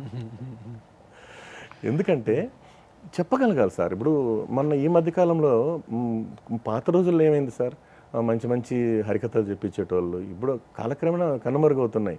ఇప్పుడంతా మనం టెక్నాలజీ పెరిగిపోవడంతో ఏమైందంటే రీల్స్ ప్రపంచంలోకి వచ్చేసాం మనం. ఫస్ట్ సార్ వినడం నేర్చుకోవాలి sir. First listening is art. ఎవరన్నా కానీ సార్, ఫస్ట్ ఆఫ్ ఆల్ ఏమంటే ఒకప్పుడు బుక్ కల్చర్, ఇప్పుడు లుక్ కల్చర్లోకి వచ్చాం సార్ మనం. ఒకప్పుడు బుక్ కల్చర్, ఇప్పుడు లుక్ కల్చర్. ఒకసారి దాని మీద మా గురువుగారు ఎప్పుడో ఇంటర్మీడియట్లో చెప్పారు సార్, ఆల్బర్ట్ ఐన్స్టీన్ రేపు ఉదయం మనం మీటింగ్కి వెళ్ళాలా అని చెప్పి డ్రైవర్ని చెప్తారు కార్ రెడీ పెట్టుకొని. అతను ఏమంటాడంటే మర్మరింగ్ సార్, ఈయన రోజులు వీడు కొట్టిన సుత్తే కొడుతూ ఉంటాడని. ఈయన వింటాడు, ఏమన్నావారంటే అబ్బా మిమ్మల్ని ఏం అనలేదు సార్. మనం కూడా అంటాం కదా సార్, ఎవరన్నా మన కింద పనిచేసే స్టాఫ్ని ఏమన్నా అన్నప్పుడు వాళ్ళు కొనుక్కుంటుంటారు కదా సార్. ఇట్లా మరమరింగ్ వినబడింది ఆయనకి. మరుసటి రోజు మీటింగ్, యంగ్ సైంటిస్టులు మీటింగ్కి వెళ్ళాలి. అప్పుడు ఏమైంది, కొంచెం ముందుకు వెళ్ళంగానే ఈయన కారు ఎక్కాడు. మధ్యదారి సగం దారిలో ఏ కారు ఆపు అన్నాడు.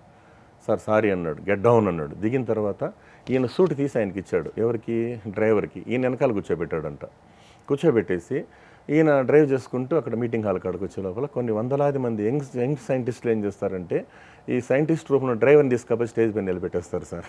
నిలబెట్టి మై డియర్ ఫ్రెండ్స్, మన ఆల్బర్ట్ ఐన్స్టీన్ గారు ఇప్పుడు మంచి చక్కటి స్పీచ్ ఇస్తారంటారు.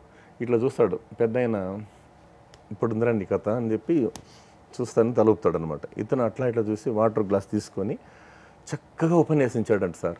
ఎందుకంటే ఆయన అతని దగ్గర ఉండి విని అలవాటు అయిపోయింది కాబట్టి బాగా చక్కగా మాట్లాడాడంట. ఆశ్చర్యపోయారు అందరూ, అబ్బా ఎంత బాగా మాట్లాడారు ఈరోజు ఐన్స్టీన్ గారు అని చెప్పి. వెంటనే ఏం చేస్తారు, అతను గ్రాండ్గా ఫెలిసిటేట్ చేసి, సార్ మా సైంటిస్టులు కొన్ని డౌట్లు ఉన్నాయి చెప్పండి అంటారు. నేను నాకు అంత టైం లేదు, నేను పోవాలా అంటాడు. పెద్ద ఆయన చూస్తే ఇప్పుడు రా నీ కథ ఉంది అంటాడు ఆయన. వీళ్ళు బలంతంగా కూర్చోబెట్టరు అతన్ని. 4 డౌట్లు అడుగుతారు. ఇతను ఐసే స్టాప్ ఇట్, ఇంత పెద్ద సైంటిస్ట్ని పట్టుకొని ఇంత చిన్న డౌట్లా మీరు అడిగేది, నేనా వీటికి ఆన్సర్స్ ఇచ్చేది, 1 minute డ్రైవర్ వచ్చి ఆన్సర్లు చెప్పుకుంటాడు sir. So sir that is presence of mind. తర్వాత మన సరదాగా నవ్వుకోవడానికి మన వాస్తవం తెలుగువాడి బ్రెయిన్ ఎంత పవర్ఫుల్ అని చెప్పదని కూడా ఒక చిన్న మోరల్ స్టోరీ ఉంది సార్. అంటే మన బ్రెయిన్ ఎంత పవర్ఫుల్ అని. ఒకసారి మన ఆర్మీ వాళ్ళు ట్రైన్లో పోతుంటారు. మన తెలుగువాడు ఒకడే ఉంటాడు, అంత ఎక్కువ మంది నార్త్ ఇండియన్స్ ఉంటారు అనమాట. సరే మనోడు ఏం చేస్తాడంటే వాళ్ళ మదర్ వైట్ రైస్, అంటే మామూలు వైట్ రైస్ ఫేమస్ కదా సార్. వీళ్ళు రోటీలు తింటున్నారు. వీళ్ళు చూస్తారు, క్యారీ ఆంధ్ర వాళ్ళ, కొద్ది మనోడు సన్నగా ఉంటాడు పాపం. ఆంధ్ర వైట్ రైస్ మీ క్యాబీ స్టామినా నై దేకో రోటీ కావో మై బాడీ దేకో అంటాడు. వీడు మనోడు పాపం అలా చూసి అమ్మ ఇచ్చిన 4 ముద్దలు తిని సూట్ కేసు ఎత్తి పైన పెడదామంటాడు. బరువు ఉంటుంది.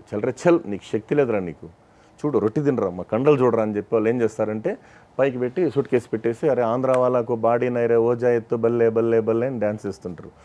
మనోడు ఒక్క నిమిషం ఆలోచించాడు సార్. అది super fast express. Alarm chain దగ్గర పోయి పట్టుకొని లాగినట్లు నటిస్తాడు కానీ లాగడు సార్. పట్టుకొని ఇట్లా అంటాడు, జస్ట్ లైక్ చల్ నీకు శక్తి లేదురా నీకు అని, రొట్టి తినరా, మా బాడీలు చూడరా అని చెప్పి కిందకి లాగేస్తారు. ట్రైన్ ఆగిపోయింది. ఎవరు లాగిందని టీటీ వచ్చి పట్టుకుంటే, ఆంధ్ర వాళ్ళకు మాలం నై జీ బాడీ నై దేకో మై బాడీ దేకో, నేనే లాగింది తింటాడు. ఒరే నాయనా, ఆడు బుర్రతో కొట్టాడు, నీకు బాడీ ఉంటే ఏం ప్రయోజనం, 10,000 రూపాయలు కట్టరా అని అన్నాడు. That is brain of Andhra అని బ్రెయిన్తో కొట్టాడు మనోడని. అంటే నిజంగా చెప్పాలంటే సార్, వాస్తవం చెప్తున్నా, మన తెలుగు ప్రాముఖ్యం గురించి చెప్పేటప్పుడు సార్, అన్య భాషలందు మక్కువ తప్పు కాదు, ఆంధ్ర భాషను తక్కువ చేయవద్దు అన్నారు sir. Worship mother tongue and respect other tongues. పంచ కట్టుటలోన ప్రపంచాన మనగాడు, కండువా లేనిదే గడప దాటనివాడు, పంక్షభక్ష పరమాన్నాలు కంచంలో వడ్డింప గోంగూరకై గుటకలేసేడు వాడు. ఎవడయ్యా వాడు, ఇంకెవడు అంటే వాడే మన తెలుగువాడు అన్నారు సార్. అందుకే అన్నారు కదా సార్, హిమాలయ శాఖకు పట్టిన తేనె పట్టురా నా దేశం వెలుగు, ఆ వెలుగును పిండితే వచ్చేది కమ్మనైన నా తెలుగు అన్నారు సార్. నిజంగా మన భాషకున్నంత ప్రాముఖ్యం అది సార్. అందుకని మన భాష మీద పట్టు వస్తే అన్ని భాషల మీద పట్టు సంపాదించవచ్చు అని చెప్పడానికి నేను ఈ మాట చెప్తున్నాను సార్. ఎందుకంటే వాస్తవం చెప్తున్నాను సార్, ఆత్మాభిమానం అంటే మన ఆంధ్ర ప్రజలే సార్. ఏదన్నా కానీ అంటే మనం ఉన్నాం కాబట్టి గర్విస్తూ చెప్తున్నాం, తెలుగువాడుగా గర్విస్తూ చెప్తున్నాం. ఇప్పుడు ఐఐటి కావచ్చు, నీట్ కావచ్చు, ఎక్కడ ఈ మధ్యకాలంలో సార్ ఒక రకమైనటువంటి చైతన్యం వచ్చింది మన ఆంధ్ర స్టూడెంట్స్లో కూడా. సో భవిష్యత్తులో ఇంకా మంచి జరగని దేవుని కోరుకుంటున్నా. కాకపోతే ఇంకొంచెం పేషెన్స్ కూడా చాలా ఇంపార్టెంట్ సార్. ఇప్పుడున్న పిల్లలకు ఓపిక అనేది లేదు సార్.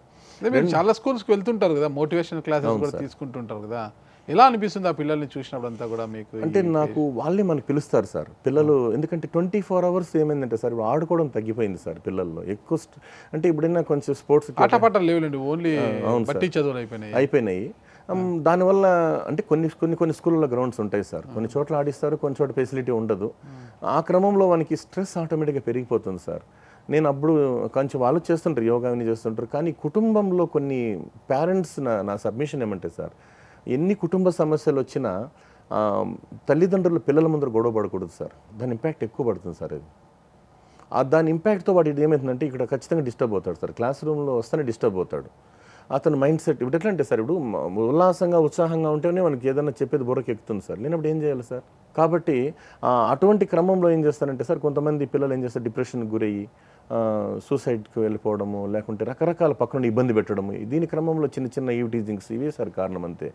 అందులో నేనేం చెప్తుంటానంటే, ఈ సూసైడ్స్ క్రమంలో కూడా మా పెద్దవాళ్ళ దగ్గర నేర్చుకున్న మాట ఏమంటే, మనకు నోట్లో మామూలుగా 32 పళ్ళు ఉన్నాయి సార్, నాలుగు ఒకటే కదా సార్, నాలుగు ఎన్ని మంచి పనులు చేస్తుంది సార్, స్వీట్లు తినిపిస్తుంది, బిర్యానీ తినిపిస్తుంది, ఎన్ని మంచి పనులు చేస్తుంది సార్, ఏమైనా చేస్తుంది. కానీ ఇన్ని మంచి పనులు చేసే నాలుక పొర్రపాటున దంతాలకు దొరికితే కసక్కని కొరికేస్తాయి సార్. దీని అర్థం ఏమంటే 32 శత్రువుల మధ్య ఒక్క నాలుకే ధైర్యంగా బతుకుతుంటే మనం ఎందుకు బతకూడదు, ఎందుకు ఆలోచించకూడదు సార్? అదొకటి. రెండోది, కొంతమందికి ఎవరిని తక్కువ అంచనా వేయలేము సార్, ఎవరితో ఏ పని ఉంటుందో చెప్పలేము. ఈ లోకంలో పిచ్చి కాకి విలువ ఉంటుందో ఈ పిండం పెట్టే సమయంలో ఉన్నారు. ఇప్పుడు ఈ 5 వేలు సమానంగా లేవు కదా సార్. దీనిలో భాగంగా బటన్ వేలు చెప్తుందంట, వేలు అంటే మీ పిడికిడి బిగించాలన్నా, వేలు ముద్ర వేయాలన్నా థంబ్ ఇంప్రెషన్ సార్, మరి బాణం వేయాలన్నా అన్నింటి కూడా నేనే పవర్ఫుల్ అని చెప్పి నేనే గ్రేట్ అంటుంది బటన్ వేలు. చూడు వేలు ఏం చెప్పింది, నేను గ్రేట్, దిక్కులు చూపించింది నేనే కదా, కాబట్టి దిక్సూచి కాబట్టి నేను పవర్ఫుల్ అంటుంది. ఊరుకో, అందరికన్నా పొడుగు నేనే టాల్ అనింది మధ్య వేలు. ఎంత పెద్ద మీనింగ్ చూడండి సార్. ఇదేం చెప్పింది, ఉంగరాలు వేసుకుంటే నేనేనమ్మా పవర్ఫుల్, నేను లేకపోతే అలంకారం ఎక్కడ అంటుంది ఇది. ఈ 4 చేరుకొని ఈ చిటికిన వేలు తిట్టాయంట, ఏ బక్కదా పొట్టిదా, నువ్వు దేనికి పనికి వస్తావు, మహా అంటే పెళ్ళి అయితే కొంచెం కూర్చుకొని పోతావు అంతేదా కదా, నీకు బలం లేదు అంటే నువ్వు చాలా షార్ట్ ఉండవు, పుట్టున్నావు అని కామెంట్ చేస్తుంటే ఇది చెప్పింది సార్ చిటికిన వేలు. మీరు పెద్దవాళ్ళు, గొప్పవాళ్ళు, దాన్ని బలమున్న వాళ్ళండి, కానీ ఒకే ఒక మాట చెప్తాను, దయచేసి ఏమనుకోవద్దండి. మీరు ఎన్ని అవమానాలు పెట్టినా నేను భరిస్తా, కానీ భగవంతుడికి కానీ పెద్దలకు కానీ చేతులెత్తి నమస్కరించేటప్పుడు నేను ముందుంటాను, మీరు అందరూ నా వెనకాల ఉంటారు కదా అని చెప్పిందంట సార్. చూడు సార్, ఎంత పెద్ద మీనింగ్ సార్ అది. కాబట్టి ఇలాంటి చిన్న చిన్న వర్డ్స్ని మన పిల్లలు చెప్పగలిగితే ఆటోమేటిక్గా అది పెద్ద అంటే వాళ్ళు గుర్తుపెట్టుకుంటారు సార్ పిల్లలు. మనం ఏమన్నా మంచి విషయాలు చెప్పి ప్రోత్సహిస్తూ చెప్పామనుకోండి సార్, ఆటోమేటిక్గా వాళ్ళకు బలం. ఎందుకంటే సార్, విద్యార్థి దశలోనే మనం ఏమి చెప్పినా 100% వాళ్ళు గ్రాస్ప్ చేసుకుంటారు సార్. ఇంకా పెద్దవాళ్ళు కలిస్తే అది సబ్జెక్ట్ వేరే సార్, అది వచ్చేస్తుంది. ముందుగా ప్రిపేర్ అవుతాం సార్ వాళ్ళకి ఏం చెప్పాలి ఏమి. ఎందుకంటే నేను డ్యూటీ చేసిన తర్వాత ఏదో ఆఫీసర్స్ బ్లెస్సింగ్స్ని బట్టి ఒక 5 నిమిషాలు 10 నిమిషాలు మీరు తమరు అన్నారు కదా సార్, ఫ్రెండ్లీ పోలీస్ కంటే ఇది ఇప్పుడు గతం కన్నా ఇప్పుడు చాలా మార్పు వచ్చింది సార్. మీ వాళ్ళకి ఎప్పుడైనా మోటివేషన్ క్లాసెస్ తీసుకున్నారా? తీసుకున్నాను సార్. అంటే అది ఏమనుకోవద్దండి సార్, మనం చెప్పేంత స్థాయి ఉండదు కదా సార్. కొంతమంది కంటే పెద్ద పెద్ద ఆఫీసర్స్ ఉంటారు. కానీ గతంలో అయితే భగవంతుడి దయ వల్ల నేను డీజీపీల స్థాయి నుంచి కూడా అప్పుడు నాకు అవార్డు అందుకున్నా, వాళ్ళ బ్లెస్సింగ్స్ తీసుకున్నా. హోమ్ మినిస్టర్స్, మన సీఎం గారి నుంచి కూడా నాకు అప్పట్లో నాకు అప్రిషియేషన్స్ వచ్చినాయి సార్. అంటే ఒకటే సార్, సంతృప్తి ఏమంటే మనం ఎదుటి వాళ్ళను మనం మంచిగా చూస్తే మనం బాగుంటామనే ఒక తృప్తి ప్రతి ఒక్కరికి కలిగిన రోజు ఈ అసమానతలు ఉండవు సార్. కానీ ఎలా అయిపోయిందంటే, ఎంతసేపటికి సొసైటీలో ప్రజెంట్ సిచ్యువేషన్ ఏమంటే సార్, స్వార్థం పెరగడం, ఎదురు డిస్టర్బ్ చేయాలనుకోవడం, అది కొంచెం మనం తట్టుకొని బతకాలి సార్, లేకుంటే మనం బతకలేం ఈ రోజుల్లో. అది ఆటోమేటిక్గా కాలమే నిర్ణయిస్తుంది. నేను డిపార్ట్మెంట్లో కూడా చాలా మారితే బాగుంటుంది కదా అనేది ఉంటుంది. ఖచ్చితంగా మార్పు వస్తుంది సార్. గతం కానీ ఇప్పుడు విద్యావంతులు ఎక్కువ ఉన్నారు సార్, మా పోలీస్ శాఖలో విద్యావంతులు ఉన్నారు. ఒకప్పుడు కానీ ఇప్పుడు అలవాట్లు కూడా కాలక్రమేణా కొంతవరకు తగ్గినాయి. కాకపోతే ఏమంటే సార్, ఈ పబ్లిక్తో మనం డీల్ చేసేటప్పుడు ఆటోమేటిక్గా స్ట్రెస్ వచ్చేస్తుంది సార్. టైమింగ్ లేకపోవడం, సరైన నిద్ర ఉండదు, ఇంకా రకరకాల బందోబస్తులు అన్నీ ఉంటాయి కదా సార్, మీకు తెలియదేముంది. అయినప్పటికీ మా ఆఫీసర్స్ ధైర్యం చెప్తుంటారు, కౌన్సిలింగ్ ఇస్తుంటారు. కానీ కుటుంబ కారణాలు, ఈ డిప్రెషన్స్ ఎక్కువ ఉంటాయి సార్. అందులోనూ మ్యారేజ్ కాకముందు కథ వేరు సార్, మ్యారేజ్ అయిన తర్వాత ఆటోమేటిక్గా జీవితం మారిపోతుంది సార్. ఎందుకంటే ప్రేమ పెళ్ళికి పునాది అన్నారు, పెళ్ళి ప్రేమకు సమాధి అన్నారు సార్. అదే క్రమంలో పెళ్లి చేసే ముందు పెళ్లి కూతురు తండ్రి ఆలోచిస్తాడంట సార్, అబ్బాయి క్యారెక్టర్ ఎలా ఉండాలి. తల్లి ఆలోచిస్తుందంట, అతనికి ఇన్కమ్ ఎంత మాత్రం వస్తుంది అని. పెళ్ళికి వచ్చిన దగ్గర బంధువులు పెళ్లి కొడుకు మన క్యాస్టేనా అంటారు సార్. ఇంకా దూర బంధువులు ఇంక ఏం ఫుడ్ డిన్నర్ అని వస్తారు సార్. పెళ్ళైన మొదటి సంవత్సరం భర్త మాట భార్య వింటుంది సార్, 2వ సంవత్సరం భార్య మాట భర్త వింటాడు, 3వ సంవత్సరం చుట్టుపక్కల వాళ్ళు వింటారు సార్. నీకు ఆటోమేటిక్గా స్ట్రెస్ మొదలనేది అవుతుంది. కొంతమంది అర్థం చేసుకుంటే పర్వాలేదు సార్. ఇప్పుడు ఏమైందంటే ఇద్దరు కూడా సార్, భార్యాభర్త ఇద్దరు చదువుకోవడం వల్ల ఏమైందంటే పంతాల పట్టింపులు ఎక్కువైతున్నాయి సార్. కానీ చివరికి ఏం మిగలవు సార్ అవి. ఒకసారి ఏమవుతుందంటే, తిరుమల కొండకెళ్ళి భర్త 5 లడ్డులు తెచ్చాడు సార్. 5 లడ్డులు తెచ్చిపెట్టాడంట. ఏం 5 తెచ్చినావంటే, నేను మగాడిని నాకు 3, నువ్వు ఆడదాన్ని నువ్వు 2 ఎత్తుకో అన్నాడంట. ఆమె లేదనైనా నేను హోమ్ మినిస్టర్, నాకు 3, నువ్వు 2 తీసుకో అంటది. సరే, అక్కడే గొడవ స్టార్ట్ అవుతుంది. సరే, ఒక కండిషన్కి వస్తారు ఇద్దరు. ఎవరు తొందరగా మాట్లాడితే వాళ్ళకు 2, వెనకాల మాట్లాడితే 3 అన్నారంట. సరే వాళ్ళు ఏం చేశారు, డోర్ లాక్ చేసుకొని కూర్చున్నారు. ఒక రోజు 2 రోజులు వారం లడ్లేమో పాసిపోయినాయి సార్. ఇద్దరు అన్కాన్షియస్ బద్దలు కొట్టి అప్పుడు పల్స్ పెట్టి చూస్తే చనిపోయినారని చెప్పి శ్మశానం తీసుకుపోయినారు. నిప్పు పెట్టారు సార్. ఇతను చిన్న ఒక గోసి వరకే అంటే చిన్న అంటే క్లాత్ ఉంటుంది మగాడు అన్నాక, ఆమె 16 మూరల చీర కదా సార్. ఈయనకి ఫస్ట్ అంటుకునేస్తుంది. ఇతను లేచి అబ్బబ్బా కాలిపోయాడు, చూసావా నీకు 2 నాకు 3 ఉన్నిందంట. అదొకటి, ఎవరిని తక్కువ అంచనా వేయకూడదు సార్ ఈ కాలం. డోంట్ అండర్ ఎస్టిమేట్ అదర్స్ అంటారు. ఒకసారి ఒక పల్లెటూరు అయినా ఒక అమ్మాయిని చేసుకొచ్చుకుంటే మనం నగరంలో ఉన్నాం కదా, చెప్పిన మాట వింటుందిలే అనుకొని అలివేలు అనే అమ్మాయి పేరు సార్. ఫస్ట్ నైట్ కూర్చొని రోజు మాటల్లో అలివేలు నీకు రామాయణం తెలుసా అన్నాడు. తెలియదండి. రామాయణంలో దశరథ మహారాజుకి కౌసల్య, సుమిత్ర, కైకేయి 3 భార్యలు అంటబ్బా, నాకు అంత ఆశయం లేదులే, ఇంకొకరిని చేసుకొచ్చుకుంటే నీకు తోడు ఉంటుంది కదా హెల్ప్గా అంటాడు. ఇంకొంచెంసేపు వండుకొని చూడు జ్ఞానేశ్వర్, నువ్వు రామాయణం చెప్పిన బాగానే ఉంది, నీకు మహాభారతం తెలుసా అని. తెలియదు అన్నాడు. మహాభారతంలో ద్రౌపదిని మహాసాధ్వికి 5 మొగుళ్ళు అంటారా, నేను కొన్ని కట్టుకొచ్చుకుంటా నీకు తోడు వస్తారు కదా అంటుంది. పొద్దులేమ్మ మహాభారతం వద్దు రామాయణంతో గుమ్మన పడుకో అన్నాడు అంట. అంటే ఒక్కరికొక్కరు మనం పరస్పరం గౌరవించుకోగలిగితే ఇటువంటి చాలా తగ్గిపోతాయి సార్. లేకపోతే ఇప్పుడున్న ఆధునిక సంబంధాలు ఏమంటారు సార్, పొద్దున్న డార్లింగ్ అంటారు, ఈవినింగ్ డైవర్స్ అంటున్నారు సార్. అంటే ఎంత ఫాస్ట్ సార్. ఇప్పుడు మామూలుగా ప్రేమ అంటాం కదా సార్, ప్రేమ అనే విషయానికి వస్తే కూడా నేను చాలా విషయాలు చెప్తుంటాను సార్. ఏమనంటే మామూలుగా తల్లిదండ్రుల విషయంలోకి వచ్చేటప్పుడు ప్రేమ అనేది చాలా బలమైన వర్డ్ సార్. అది ప్రేమ. తల్లి ప్రేమ బిడ్డకు జన్మనిస్తుంది, తండ్రి ప్రేమ బిడ్డల భవిష్యత్తుకు బాటలు వేస్తుంది, భర్త ప్రేమ జీవితాంతం తోడుంటానన్న భరోసా ఇస్తుంది. కానీ మృగం రూపంలోని ఓ మనిషి ప్రేమ నీడలా వెంటాడుతుంది, నవ్వులను చిదిమేస్తుంది, కన్ను మూసి కన్ను తెరిచే లోపల క్రూరంగా ఘోరంగా ప్రాణాలు తీస్తుంది.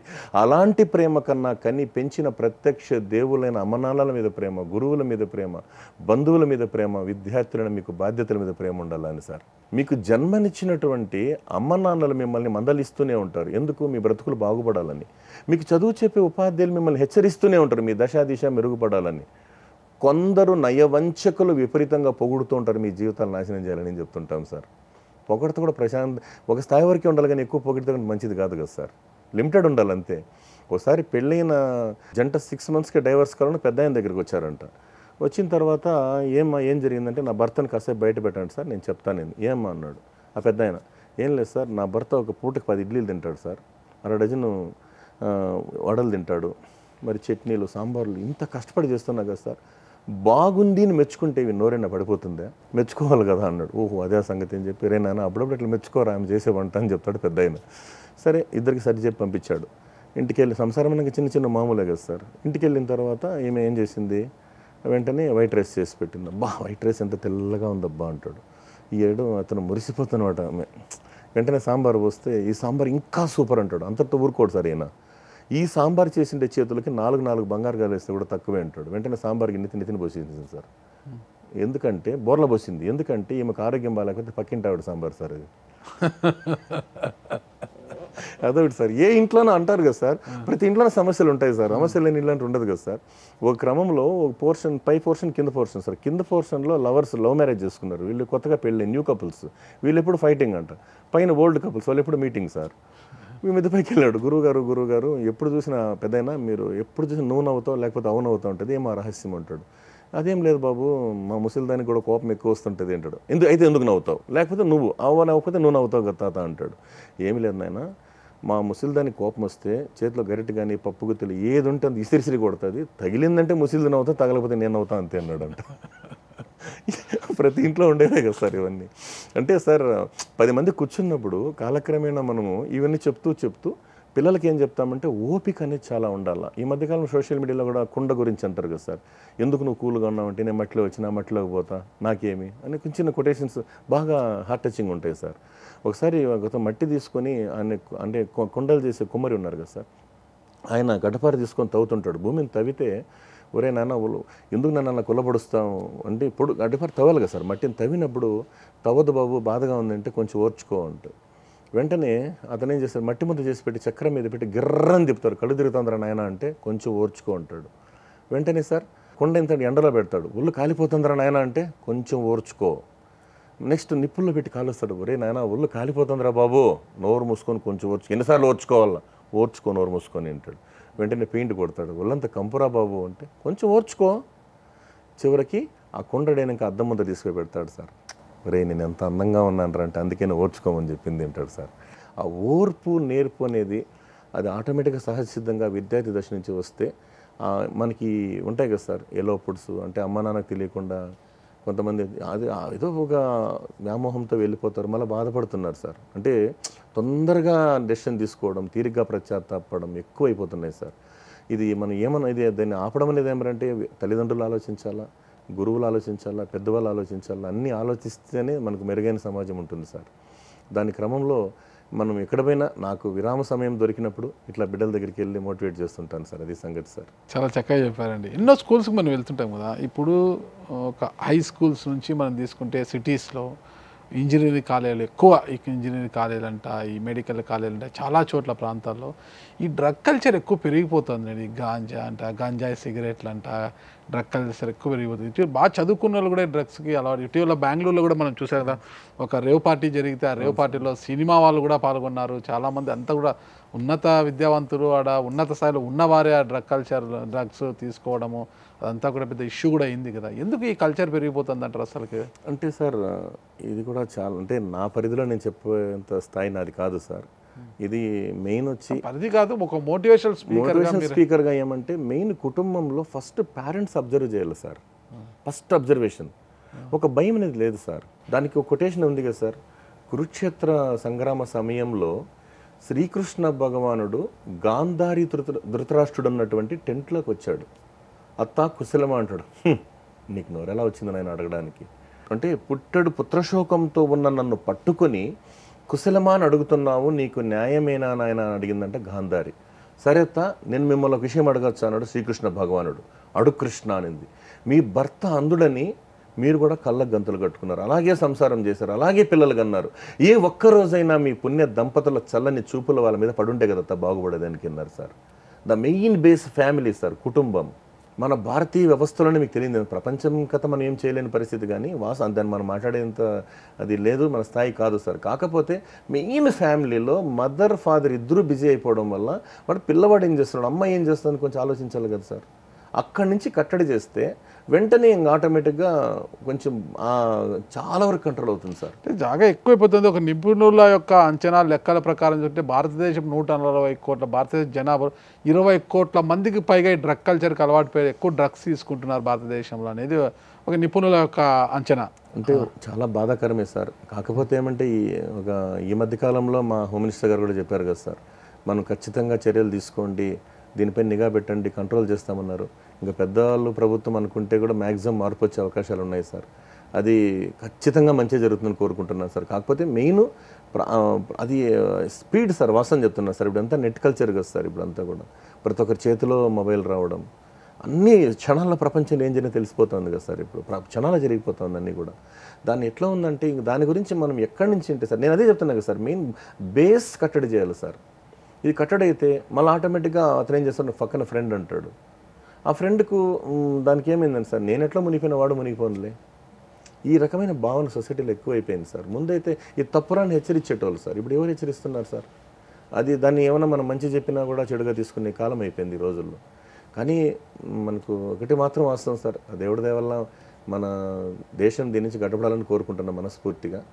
సో పిల్లలు కూడా అర్థం చేసుకోవాలి సార్. ఎందుకంటే వన్స్ చిన్న వయసులోనే దానికి అడిక్ట్ అయితే ఏదన్నా కావాలి సార్. దేనికైనా అడిక్ట్ అయినా అంటే అతను ఇంకా యవ్వన స్థాయిలోనే ఇట్లా అయిపోతే ఏం చేయలేని పరిస్థితి కదా సార్, యవ్వన స్థాయిలో. అందుకే యవ్వనం అంటే జీవిత సారాన్ని పిండుకోవాల్సిన సమయం సార్. అందుకే నేను చెప్తుంటా, ఎవరేనా మై డియర్ యూత్, మీరే ఈ దేశానికి దిక్కు, మీ మీదే ఈ జనం లుక్కు, మీరుండడం మీ ప్రజల లక్కురా నాన్న. యూత్ని కాపాడుకుంటే కదా సార్ దేశం బాగుంటుంది. కాబట్టి మెయిన్ సార్ ఖచ్చితంగా మంచిగా జరుగుతుంది, మార్పు వస్తుంది. ఎప్పటికీ ఇదేమో ఉండదు సార్, తెలుసుకోగలుగుతారు వాళ్ళు కూడా.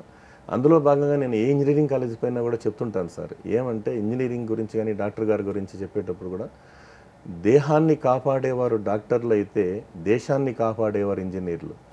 దేహంలో రక్తాన్ని ప్రసరింపచేసేవాళ్ళు డాక్టర్లు అయితే దేశంలో నదులను ప్రవహింపచేసేవారు ఇంజనీర్లు. దేహాన్ని ఆరోగ్యంగా ఉంచేవాడు డాక్టర్ అయితే దేశాన్ని అందంగా ఉంచేవారు ఇంజనీర్లు. దేశ ప్రగతికి ఒకరు ప్రాణం, ఒకరు ప్రణవం, ఒకరు వెలుగు, ఒకరు వెన్నెల. అందుకే ఇంజనీరింగ్ చదివిన కలాం ప్రపంచంతో కొట్టించుకున్నాడు సలాం. ఒకప్పుడు పేపర్ బాయ్, చదువు ద్వారా అయ్యాడు టాపర్ బాయ్. ఇంజనీరింగ్ విద్య ప్రాముఖ్యం గురించి ప్రాచీన కాలంలోని ఎంత గొప్ప విషయాలు ఉన్నాయో తెలుసా సార్? త్రికూట పర్వతాన అమరావతిని తలదన్నే లంకాపురిని నిర్మించిన విశ్వకర్మ త్రేతాయుగం నాటి అద్భుతమైన ఇంజనీర్ అంట సార్. రావణ సంహారానికి సముద్రంపై వారధి నిర్మించిన నీలుడు ఒక అద్భుతమైన ఇంజనీర్ అంట. రారాజు సుయోధనుడు రాజసూయ యాగ కాలాన విడిది కావింపబడటానికి మయసభ నిర్మించిన మయుడు ఒక అద్భుతమైన ఇంజనీర్. ప్రపంచంలో 7 వింతల్లో ఒక్కటైన పాలరాతి మెడలు తాజ్మహల్ నిర్మాణానికి నమూనా ఇచ్చిన షాజహాన్ ఒక అద్భుతమైన ఇంజనీర్. అమెరికా దేశాన వేలాది మంది పనిచేసే కర్మాగార నిర్మాణానికి ఇండియా అనే అక్షరాలనే నమూనాగా ఇచ్చిన సర్ మోక్షగుండం విశ్వేశ్వరయ్య ఒక అద్భుతమైన ఇంజనీర్. గోదావరి కృష్ణా నదులపై ఆనకట్టలు నిర్మించి బంజరు భూములను బంగారు భూములుగా మార్చిన సర్ ఆర్థర్ కాటన్ ద్వారా ఒక అద్భుతమైన ఇంజనీర్. అంత గొప్ప విద్య సార్. ఇంజనీరింగ్ ఉండొచ్చు, డాక్టర్ ఉండొచ్చు సార్. కాబట్టి పిల్లలు ఖచ్చితంగా తెలుసుకుంటారు సార్. ఎందుకంటే యూత్ అనుకుంటే ఏమన్నా చేయొచ్చు సార్. ఎందుకంటే దేశ ప్రగతి యువత చేతిలోనే ఉంది కాబట్టి. కానీ యూత్ అంటాము, ఈ డ్రగ్ కల్చరు ఎక్కువైపోయింది, ఇవి అసలు మద్యం ఇవన్నీ కూడా ఎక్కువైపోయింది, పబ్ కల్చర్ ఎక్కువైపోయింది. ఇవన్నీ కూడా పేరెంట్స్ కారణమా అనేది కూడా, ఒక డ్రెస్ సెన్స్ కూడా అమ్మాయిలు అబ్బాయిల్లో చాలా తగ్గిపోయి, ముఖ్యంగా అమ్మాయిలలో పబ్ కల్చర్ ఎక్కువైనాక డ్రెస్ కల్చర్ కూడా బాగా తగ్గిపోతుంది కదా అసలుకి. తద్వారా కొన్ని అసాంఘిక కార్యక్రమాలు కావచ్చు, కొన్ని ఇబ్బందికర పరిస్థితులు కూడా జరుగుతున్నాయి కదా అమ్మాయిల విషయాల్లో. జరుగుతున్నాయి సార్, నిజమే. కాకపోతే ఏమంటే సార్, మెయిన్ వచ్చి ఫస్ట్ తల్లిదండ్రులు ధైర్యం చేయాలి సార్. ఫస్ట్ ఆఫ్ ఆల్ భయం అక్కడి నుంచినే ప్రారంభం కావాలి. వాళ్ళు చెప్పాను కదా సార్, చేతులు వాళ్ళు ఏమంటున్నారంటే బిడ్డని ఏమనాలన్నా భయపడే పరిస్థితికి వచ్చారు. పిల్లల పట్ల పెద్దల తల్లిదండ్రులు ఎలా ఉండాలంటారు మీరు? వాళ్ళకు కష్టాలు చెప్పట్లేదు సార్. ఏమంటే గాజు పెంకు చెప్తారు కదా సార్, మనం మామూలుగా ఒక గాజు పెట్టెలో పెంచడం అంటే అద్భుతంగా అపురూపంగా చూడడం వల్లనే ఈ అనర్థాలు సార్. వీళ్ళు పడే కష్టం వాళ్ళు తెలియట్లేదు సార్ ఎక్కువ. మరి వాళ్ళు ఏమడితే అది కొనివ్వడం. గతంలో ఏముంది సార్, పాతకాలంలో తీసుకుంటే పండగకు బట్టలు తెచ్చేటోళ్ళు, ఎప్పుడో నాన్ వెజ్ నెలకు 2 నెలలకు 3 నెలలకు తినేటోళ్ళు. ఎప్పుడైనా పండుగలు వస్తేనే కదా సార్. ఇప్పుడు అలా లేదు కదా సార్. ఇంకంతా ఫాస్ట్, ఇప్పుడు 24 అంతా రెడీమేడ్ ఫుడ్. మన ఆహారంలో కూడా మార్పులు రావాలి కదా సార్. ఇప్పుడు ఏమవుతుంది, దానివల్ల కూడా ఏమవుతుందంటే ఆరోగ్యాలు చెడిపోవడం, ఇబ్బందులు పడడం. ముందు రోజుల్లో సెలవులు వస్తే అమ్మమ్మల ఇంటికి పోతూ ఉంటారు. ఎందుకు? అమ్మమ్మల ఇంట్లో పుడతా ఉంటారు కాబట్టి. ఇప్పుడు సెలవులు వస్తే హాస్పిటల్కి పోతారు, ఎందుకంటే హాస్పిటల్లో పుడుతున్నారు కదా సార్. అంటే మెయిన్ బేస్ అదే సార్. ఎన్ని చెప్పినా కూడా ఎవరో ఏమో అనుకుంటే కదా సార్. ఇప్పుడు కోడిగుడ్డు ఉంది, బయట నుంచి కొడితే ఆమ్లెట్ సార్, లోపల నుంచి వస్తే కోడి పిల్ల కోళ్ళ ఫరాలు. మెయిన్ అక్కడి నుంచి రావాల్సిందే. వాళ్ళకి అన్నీ తెలుసు సార్, ప్రతి ఒక్కరికి అన్నీ తెలుసు, అది లేదని చెప్పలే. కాకపోతే నా ప్రయత్నం ఏమంటే ఒకటేందంటే సార్, నా పరిధిలో చుట్టుపక్కల ఉండేటప్పుడు మన దగ్గర ఏదైనా ఒక విద్యా సంస్థ ఉంది అంటే, అరే కంటి ముందర పిల్లలు ఇట్లా అయిపోతే నేను కూడా ఒక ఆడబిడ్డ తండ్రినే కదా, ఆ నేపథ్యంలో కొంచెం ఇబ్బంది అనిపిస్తుంది కాబట్టి కొద్దిగా నేను అలర్ట్ చేస్తూ ఉంటాను సార్ అనుక్షణం. ఎందుకంటే ఆడపిల్లలు చెప్తుంటాం, అమ్మ ఏబీసీ అంటాం, ఆల్వేస్ బీ కేర్ఫుల్ అని. Always be careful. ఎందుకంటే ఒక చిన్న హెచ్చరికలు సార్. ఇది కూడా సార్, గతంలో నా సబ్మిషన్ అంటే మేధావుల మౌనం సమాజానికి శాపం అంటారు కదా సార్. ఇంకా పెద్ద వాళ్ళు కానీ మేధావులు కానీ బాగా సక్సెస్ అయిన వాళ్ళు ఉండొచ్చు, ఫెయిల్యూర్ సక్సెస్ అయిన వాళ్ళ దగ్గర చాలా మంచి విషయాలు ఉంటాయి సార్. అక్కడక్కడ నాకు తెలిసి నా సబ్మిషన్ ఏమంటే మీ ద్వారా అక్కడ విద్యా సంస్థలకు సార్, అంటే ప్రముఖులను ఆహ్వానించి వ్యక్తిత్వ వికాసం మీద చెప్పించగలిగితే చాలా వరకు మార్పు వచ్చే అవకాశం ఉంది సార్. ఇది ఖచ్చితంగా వ్యక్తిత్వ వికాసం యొక్క కార్యక్రమాలు క్లాసెస్ పెట్టాలి అంటారు. పెడితే మంచిది సార్. చూద్దాం ప్రభుత్వం ఎలా చర్యలు తీసుకుంటుందో. ముఖ్యంగా ఈ స్టూడెంట్స్ స్థాయిలో ఈ ఆత్మహత్యల బలవన్మరణాలు, ఆత్మహత్యల కల్చర్ పెరిగిపోతుంది. చిన్నపాటి విషయాలకే ఆవేశానికి లోనై కొద్దిగా మానసికంగా కృంగిపోయి ఆత్మహత్యలు చేసుకుంటే కల్చర్ కూడా ఎక్కువ అయిపోతుంది కదా. అవును సార్, అది ఖచ్చితంగా జరుగుతుంది. ఎందుకంటే ఇప్పుడు నేను చెప్పాను కదా సార్, అమ్మ నాన్న ఇద్దరే ఉంటారు. కొన్ని సందర్భాల కాడ ఈ దురదృష్టకరం కొన్ని కుటుంబాల్లో ఏమైందంటే సార్, తల్లి తండ్రి అంటే కొంతమంది విడిపోతున్నారు కదా సార్, సింగిల్ పేరెంట్ ఉంటారు. సింగిల్ పేరెంట్ వాడికి ఎట్లుంటుంది, ఏమీ చెప్పుకోలేని పరిస్థితి. దానివల్ల అదే మనకు కుటుంబంలో 4 ఎదురుంటే ఓదార్చేవాళ్ళు కదా సార్. ఇప్పుడు జనరల్గా నేను ఉన్నానుండు ఒక ధైర్యం చెప్పేవాళ్ళు ఎవరు లేరు సార్. ఇప్పుడు ఇదే అంతే అనుకుంటున్నారు. అంటే భగవంతుడు ఇచ్చినటువంటి మనకు 100 ఏళ్ళ జీవితాన్ని అర్ధాంతరంగా ముగించుకోవడానికి కారణం అదే సార్, ఫ్రస్ట్రేషన్, అలవాట్లు. ఇంకా ఆటోమేటిక్గా మనకు పెద్దవాళ్ళు చెప్తారు కదా సార్, ఒక భగవంతుడు సృష్టిని సృష్టించే ముందు గాడిదని దగ్గర రమ్మన్నాడంట. నీకు 40 ఏళ్ళు ఇస్తాను తీసుకో ఆయుష్ అంటే, నాకు ఎందుకు సార్ 40, నాకు 20 సంవత్సరాల సార్, నేను బరువులు మొయ్యలేనని చెప్పింది. సరే 20 ఇయర్స్ ఇచ్చాడు, జీవో పక్కన పెట్టాడు. నెక్స్ట్ కుక్కను రమ్మను, నీకు 40 ఇస్తాను తీసుకుని నేను ఎక్కడ సార్ మరిగి వచ్చేది, నాకు 20 సార్లు అని చెప్పింది. మళ్ళీ ఏమైంది, గుడ్లగూబ అంటాను, నీకు 40 ఇస్తాను తీసుకుంటే నాకు 20 సార్లు అని చెప్పింది గుడ్లగూబ. సరే 20 ఇచ్చాడు, 20 పక్కన పెట్టాడు. మనిషిని రమ్మన్నాడు, నీకు 40 ఇస్తాను, నీకెంత కావాలన్నాడు. నువ్వే చెప్పు ఎంత ఇస్తావు అన్నాడు. మనోడు ఆర్గ్యూ చేశాడు దేవుడితో. నీకు 40 ఇస్తాడు. ఎంత మాట చేస్తావా, నాకు 100 ఇయర్స్ కావాలి, ఎంజాయ్ చేయాలన్నాడు సార్. వద్దయ్యా 40 ఏళ్ళు హ్యాపీగా బతిగా ఉంటే అంటే లేదు నాకు 100 ఏళ్ళు కావాల్సిందే.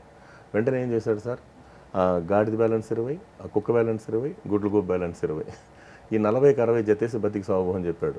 దీని అర్థం ఏంటంటే 40 వరకు మనోడు హ్యాపీగా ఎంజాయ్ చేస్తారు సార్. పెళ్లి చేసుకుని హనీమూన్లు, టూర్లు, చిచ్చి బుజ్జి ఎంజాయ్.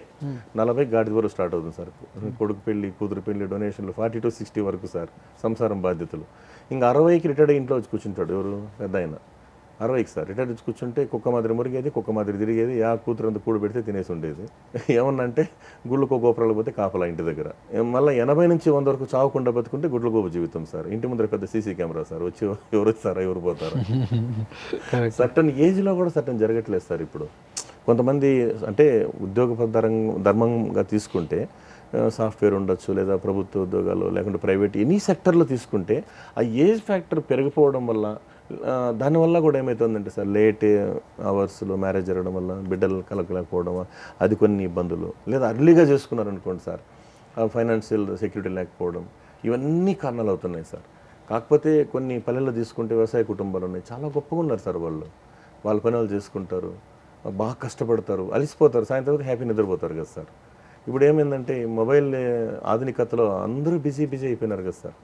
సరే ఆ ప్రయత్నాలన్నింటినీ కూడా ఎన్ని జరిగినా ఒక మంచిని ఆశిద్దాం అంటే మంచిని చూద్దామనే తపనతో, నాకు 100 దేవాలయాలు ఈజ్ ఈక్వల్ టు విద్యాలయం కాబట్టి నాకు ఏదో భగవంతు ఇచ్చినటువంటి ఒక స్పృహతో నేను నాకు 1 గంట టైం, అరగంట టైం దొరికితే ఇట్లా స్కూల్ కాలేజీకి వెళ్తుంటాను సార్. చాలా మంచిదండి. అసలు ఇప్పటివరకు ఎన్ని స్కూల్స్లో మోటివేషన్ క్లాసెస్ ఇచ్చింటారు? కొన్ని వందల సంఖ్యలో వెళ్ళాను సార్. ఎందుకంటే నా 32 సంవత్సరాల సర్వీస్లో చాలా వెళ్ళాను. అందులో మెయిన్ వచ్చి మిమిక్రీ కళతోనే బాగా ఆకట్టుకుంటాను సార్. అవును సార్. ఓకే, మిమిక్రీ కళ అనేది బాగా. యాంకరింగ్ కూడా చేస్తుంటారు కదా మీరు, డిపార్ట్మెంటల్ ప్రోగ్రామ్స్, గవర్నమెంట్ ప్రభుత్వ కార్యక్రమాలే సార్. ఇప్పుడు మా పోలీస్ స్టేట్ మీట్స్ ఉంటాయి, స్టేట్ మీట్స్, డ్యూటీ మీట్స్, తర్వాత ఏమైనా మన సీఎం గారి ప్రోగ్రామ్, మినిస్టర్స్ ప్రోగ్రామ్ ఇలా వస్తాయి కదా సార్. అప్పుడు సమయాన్ని సందర్భాన్ని బట్టి మనకున్న ఈ అవేర్నెస్ అంటే కొన్ని కుటుంబ నేపథ్యానికి సంబంధించినవి, జీవితానికి సంబంధించినవి ఇంకా హ్యాపీగా కొంచెం చెప్పడం వల్ల వాళ్ళు కొంచెం ఆస్వాదిస్తారు సార్, బాగా నవ్వుతారు. ఎందుకంటే ఒకానొక సందర్భం మీటింగ్లో చెప్తుంటాం, ఏమంటే నాన్న ఆడవాళ్ళతో అగ్రిమెంట్ పెట్టుకోవాలి కానీ ఆర్గ్యుమెంట్ పెట్టుకోవద్దు అని. ఓకే. ఎందుకంటే ఒకసారి మా ప్రొఫెసర్ నరసింహారెడ్డి గారు ఏదో పెళ్ళికి వెళ్ళారంటే, వెళ్ళంగానే ఈయన 10 మంది మగాళ్ళతో కూర్చొని మాట్లాడుతున్నాడు. ఏమండి పదామా అనింది, ఈయన విన్నట్లున్నాడు. ఏమండి మిమ్మల్ని అనింది, ఈయన నోరు మూసుకొని కూర్చో అన్నాడు. బా, మగాడంటే నరసింహారెడ్డి గారు చూడు పిల్లని ఏం కంట్రోల్లో పెట్టినాడు. అసలు విషయం వాళ్ళకి తెలియదు సార్. వీధిలో మేడం మాట్లాడకూడదు, ఇంట్లో సార్ మాట్లాడకూడదు. అంటే అండర్స్టాండింగ్ అంటారు కదా సార్, ఆ రకంగా చిన్న అండర్స్టాండింగ్స్ ఉంటే ఏ సమస్యలు ఉండవు సార్. దాని నేనైతే ఇంకా మామూలుగా భార్యాభర్తల మధ్య కదా, ఎవరిద్దరి మధ్యలో అయినా కూడా అండర్స్టాండింగ్ ఉంటే మంచి జీవితం ఉంటుంది, అంతే కదా సార్. ఒకసారి కేరళ ప్రొఫెసర్ ఒక ఆమె చెప్పింది ఒక చిన్న మీటింగ్లో, మామూలుగా ఫంక్షన్ జరుగుతూ ఉంది, ఏమంటే ఎంతమంది మీ పిల్లలు ఇంజనీర్ డాక్టర్లు అవుతారు, చేయలు పైకెత్తండి అంటే అందరూ డింగని చేయలు పైకెత్తారు. ఇలా ఎంతమంది భార్యాభర్తలు మీ పిల్లల ప్రోగ్రామ్ చూడడానికి పక్కన కూర్చోనంటే 90% ఎత్తలేదు సార్. చూసారండి, మీ పిల్లల ప్రోగ్రామ్ చూడడానికే మీరు పక్కన కూర్చోలేదు. అగస్టిన్ అని ఒక లేడీ సార్, ట్రైనర్ ఆమె. మామూలుగా పెళ్ళైన కొత్తలో ఆర్టీసీ బస్ ఎక్కితే భార్యాభర్త 2 టికెట్లు అంటే కండక్టర్ అరుస్తారంట. ఏమయ్యా నీకు ఎలా ఉంది, మేము ఇద్దరు ఒకటే, కలిపికొట్టు టికెట్ అంటారంట సార్. ఇంకిద్దరు పిల్లలైన తర్వాత, 3 పిల్లలైన తర్వాత గ్యాప్ వస్తుంది కదా సార్, బాధ్యతలు పెరుగుతాయి. ఇతనేమన్నా మాట్లాడితే నువ్వు ముందు బస్సు పో, వెనకాల బస్సు నేను వస్తాలే అంటాడంట. ఎందుకు అంటే సంసారం అయిపోతాం కదా సార్. అంటే ఎప్పుడు కూడా అంటే పెళ్ళి తన ముందు వేరు, ప్రేమ జీవితం వేరు, పెళ్లి జీవితం వేరు కదా సార్.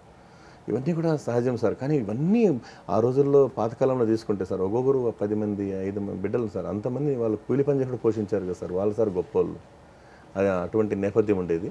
అదే క్రమంలో తీసుకుంటే సార్, నేనైతే సార్ ఒక మినిమం అంటే ఒక ఎక్కువైతే గతం 30-40 వాయిసెస్ ఇమిటేట్ చేసేటోని. ఇప్పుడు మనకు అంత టైం లేదు కాబట్టి మెయిన్ ఒక 5-6 వాయిస్లు తీసుకుంటా, స్పాంటేనియస్గా వాయిసెస్లో. ఇప్పుడు మన మెయిన్ వచ్చి ఒక చిరంజీవి గారిది, అలాగే పవన్ కళ్యాణ్ గారిది, తర్వాత చంద్రబాబు నాయుడు గారిది, తర్వాత ఇతను సార్ చనిపోయాడు కదా సార్, జయప్రకాష్ రెడ్డి గారు, ఆయన విలన్, అది బాగుంటుంది అతనిది. ఇంకా పాతది రావు గోపాలరావు, మోహన్ బాబు, తర్వాత అయిన సాయి కుమార్ గారు, ప్రకాష్ రాజ్ గారు, ఈ వాయిస్లు తీసుకుంటా హ్యాపీగా కాసేపు నవ్విస్తాం, క్లాప్స్ కొట్టించుకుంటే ఒక ఆనందం, అమ్మాయ ఈరోజు ఏదో కొంచెం తృప్తిగా మంచి పని చేసినాం రా బాబు అని. పవన్ కళ్యాణ్ గారు ఇప్పుడు డిప్యూటీ సీఎం కదా, డిప్యూటీ సీఎంగా ఆయన ఏం చెప్పబోతున్నారు? డిప్యూటీ సీఎంగా యూత్ అంటే if you don't mind sir, నేను ఇంకా అంత ప్రిపేర్ కాలే, కానీ యూత్కి ఇచ్చే మెసేజ్ పరంగా తీసుకుంటే, యూత్ పరంగా అంటే ఆయనకు యూత్ అంటే బాగా ప్రైజ్ కదా సార్. అందరికీ నమస్కారం అండి. ముఖ్యంగా యూత్ కోటి చెప్తున్నాను అన్న, మీరందరూ పేపర్లా కాకుండా కరెన్సీలా ఉండాలి, నీరులా కాకుండా నిప్పులా ఉండాలి, ఈగలా కాకుండా డేగలా ఉండాలి అంతే. నేను ఒకటే చెప్తున్నానండి, మీరు అనుకుంటే మీరు ఏమైనా సాధిస్తారు, ట్రై చేయడం కాదు బాబు, సాధించాలి, మన ఆంధ్రదేశానికి మంచి పేరు తేవాలి అంతే అని అలా చెప్పొచ్చు. అంటే ఇప్పుడు అవన్నీ అనడానికి లేదు కాబట్టి కొంచెం ఇదిగా హుందాతనంగా, ఇప్పుడు పదవి అనేది ఒకటి చాలా ఇంపార్టెంట్ కదా సార్. సినిమా డైలాగ్ వేరు, ఒక బాధ్యత కలిగినటువంటి మంత్రి హోదాలో చెప్పడం వేరు కదా. రావుగోపాల్ గారు సార్ ఆ పొజిషన్లో ఉంటే ఏం చెప్తారు? నాన్న, కాలం మారింది, మనందరూ కూడా ప్రతి ఒక్కరూ కష్టపడితే తప్ప మన దేశానికి మంచి పేరు రాదు. కాబట్టి బాధ్యతగా పనిచేయండి. ముఖ్యంగా మీరందరూ కూడా మంచి పని చేయాలని కోరుకుంటూ, నా అమ్మ నాన్నని గౌరవించండి, గురువుల్ని గౌరవించండి. ఎంతకన్నా నేనేం చెప్తాను నాయన, కాలం మారింది. జగన్మోహన్ రెడ్డి గారు సీఎంగా ఉంటే ఏం చెప్తారు? అప్పుడు అతన్ని వాయిస్ అయితే నేను ఎక్కువ ప్రాక్టీస్ చేయలేదు సార్, కొంచెం అంటే కొన్ని బేసులతో ఇటు ఉంటుంది ఆ రకంగా. అది సార్. ఇంకా ఇవైతే ప్రకాష్ రాజ్ కానీ, తర్వాత ప్రకాష్ రాజ్ గారు అయితే అందరికీ నమస్కారం. నేను ఒకటే చెప్తున్నా, రే బాబు, మరి నేను ఒకటి, మై డియర్ యూత్, మీరే దేశానికి దిక్కు, మీ మీదే జనం లుక్కు, మీరు ఉండడం ప్రజల లక్కురా. కానీ యూత్ ఎక్కడరా కష్టపడుతున్నారు ఇప్పుడు? 24 అవర్స్లో పాతకాలంలో తీసుకుంటే మానవుడు 18 అవర్స్ నిద్రపోయి 6 అవర్స్ తినేవాడు అంట. కాలం మారింది రే. గడియారంలో 3 ముళ్ళు ఉన్నాయి, గంటల ముళ్ళు, నిమిషాల ముళ్ళు, సెకండ్ల ముళ్ళు. ప్రతి సెకండ్ కష్టపడితేనే మన పొట్ట నిండేది. అది గుర్తుపెట్టుకో. డూప్లికేట్ ప్రేమలు వద్దు. సరే, మీలాంటి అంటే ఒక శాఖలో, పోలీస్ శాఖ అంటేనే అందరికీ ఒక విధమైన ఒక ఆలోచన ఇది ఉంటుందన్నమాట. ఆలోచనలు పటాపంచలు చేయడానికి మీలాంటి ఒక మంచి పోలీస్ కూడా ఒక డిపార్ట్మెంట్లో ఉన్నారు, ఎంతోమందికి స్ఫూర్తిదాయకంగా నిలుస్తున్నారంటే అది చాలా గొప్పగా చెప్పుకోవచ్చు అండి. అసలుకి గతంలో మీకు చాలా అవార్డ్స్ కూడా వచ్చాయి కదా అసలుకి, ఎవరితో అవార్డు తీసుకున్నారు? అప్పుడు నాకు మన కర్ణాటకలో high court justice sir doctor Manjula Chelluru madam గారు ఎన్టీఆర్ ఫిల్మ్ అవార్డు ఇచ్చారు సార్ అప్పుడు నాకు. తర్వాత నెల్లూరులో జేఎస్ రెడ్డి గారు జక్కారంగారెడ్డి స్మారక సభలో మనకు మురళీమోహన్ గారి దగ్గర తీసుకున్నా. మన గతంలో సార్ మన డీజీలు సాంబశివరావు, డీజీపీలు సార్ సాంబశివరావు సారు, అంతకుముందున్న రాములు సారు, తర్వాత మనకు అప్పుడు ఘట్టమనేని శ్రీనివాస్ ఐపీఎస్, ఆ పీరియడ్లో మన ఎస్పీ గారు ఉంటారు సారు ఎర్రచందనం కళాజాత అని, తర్వాత రాజశేఖర్ బాబు ఐజీ గారు, డీజీ గారు సార్, అప్పుడు చిత్తూరు ఎస్పీగా ఉంటారు సారు. ఈ ఉమెన్ హ్యాక్థాన్ ప్రోగ్రామ్స్, తర్వాత ఎక్కువ అంటే అవేర్నెస్ ప్రోగ్రామ్ అంటే ఇంకా యాంకరింగ్ ప్లస్ మధ్యలో ఈ పంచ్ డైలాగులు ఉంటాయి కదా సార్, కొంచెం ఆకట్టుకోవాలి కదా సార్ వాళ్ళని. ఒకటి ఇప్పుడు కాలేజెస్లో కావచ్చు, స్కూల్స్లో అంటే టీచర్స్ అంటే స్టూడెంట్స్ మధ్యలో పెద్దగా సంబంధాలు తెగిపోతున్నాయండి. టీచర్ అంటే కొట్టడం ఇప్పటికీ అది తగ్గలేదు, కొన్ని చోట్ల కొడుతున్నారు. కాలేజ్కి వచ్చేకి లెక్చరరు స్టూడెంట్స్ మధ్యలో కూడా, యూనివర్సిటీలో ప్రొఫెసర్స్ స్టూడెంట్స్ మధ్యలో కూడా సరైనది ఎలా ఉండాలి? ఒక టీచర్, ఒక లెక్చరర్, ఒక ప్రొఫెసర్ అంటే స్టూడెంట్స్ పట్ల ఎలా ఉండాలంటారు? మామూలుగా అయితే సార్ అది గురువులో కూడా బాధ్యత పెరగాలి సార్. ఇప్పుడు పాతకాలంకి మధ్య తరగతికి ఇప్పటికీ చూసుకుంటే కొంత డిఫరెన్స్ కనబడుతూ ఉంది. అప్పుడు పరిస్థితి ఎట్లా అంటే సార్, అసలు చెప్తున్నా, మనం ఏం చెప్పినా అంటే మెయిన్ వచ్చి ఇప్పుడు అప్పుడు టెక్నాలజీ లేదు కదా సార్. టెక్నాలజీ లేని క్రమంలో ప్రతి ఒక్కరు ఏం చేసేవాళ్ళు, ఏం చెప్పినా ఫస్ట్ గురువు చెప్పి శ్రద్ధగా వినేవాళ్ళు సార్. ప్లస్ రెండోది ఏమంటే అంతరాలు కూడా బాగా చాలా దగ్గర ఉండేవండి, అఫెక్షన్స్ పెరిగిపోయేవి. ఎప్పుడైతే టెక్నాలజీ పెరిగిందో నీకు ఆటోమేటిక్గా ప్రతి ఒక్కటి గూగుల్లో చూసుకుంటాం కదా అనేది ఒకటి. రెండోది నిర్లక్ష్య ధోరణి వేరే. నిర్లక్ష్య ధోరణి ఎందుకు వస్తుందంటే ఇతనికి భయము భక్తి లేకపోవడం.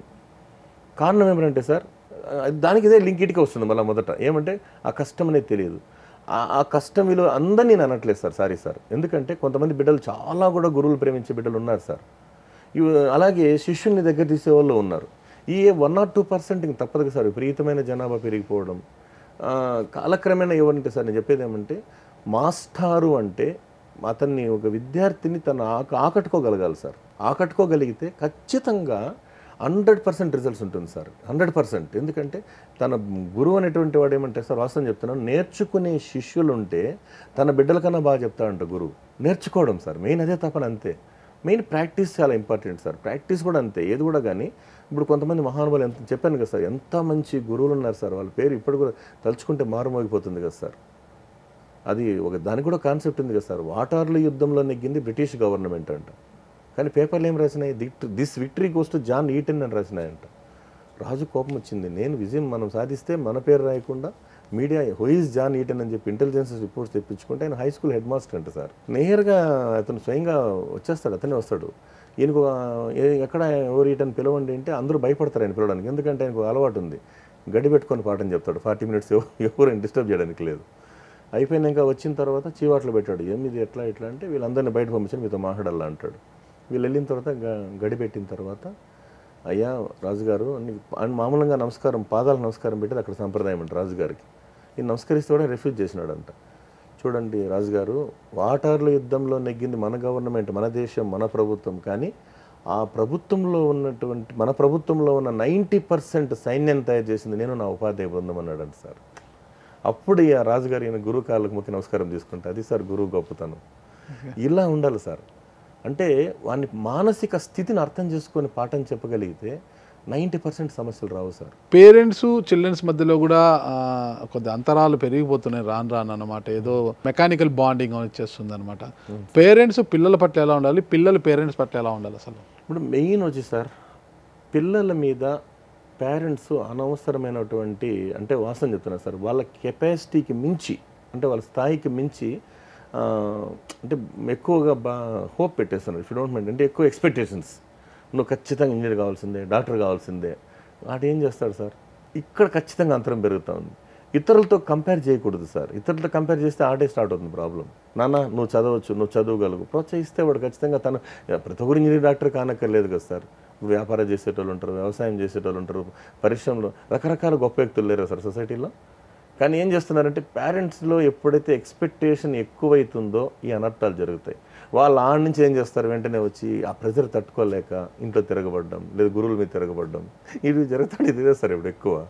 ఇప్పుడు ఫర్ ఎగ్జాంపుల్ నీట్ ప్రిపేర్ అవుతారు, ఎంసెట్ ప్రిపేర్ అవుతారు, లేదా పెద్ద పెద్ద ఆటోమేటిక్గా ఏం చేస్తుంటే వాళ్ళు తట్టుకోలేరు సార్. మొదటి నుంచి బేస్ బాగుంటాయి కదా సార్ దేనికైనా. రెండోది ఏమంటే ఎప్పుడైతే ఇతరులతో పోలుస్తామో ఆటోమేటిక్గా మనశ్శాంతి కరువు అవుతుంది సార్. ఆ కంపారిజన్ ఉండకూడదు సార్. మరి పేరెంట్స్ పట్ల పిల్లలు ఎలా ఉండాలంటారు? పేరెంట్స్ పట్ల పిల్లలంటే ఒకటి సార్, వాళ్ళ ఫస్ట్ ఏ స్టూడెంట్ కానీ ఏ యువకుడు కానీ సార్, ఫస్ట్ తల్లిదండ్రుల యొక్క కష్టాన్ని, కుటుంబం యొక్క ఆర్థిక స్థితిని అంటే వాడు ఖచ్చితంగా అర్థం చేసుకోగలగాలి, తెలుసుకోగలగాల. ఆ తెలుసుకోగలిగినప్పుడు 100% సమస్యలు రావు సార్.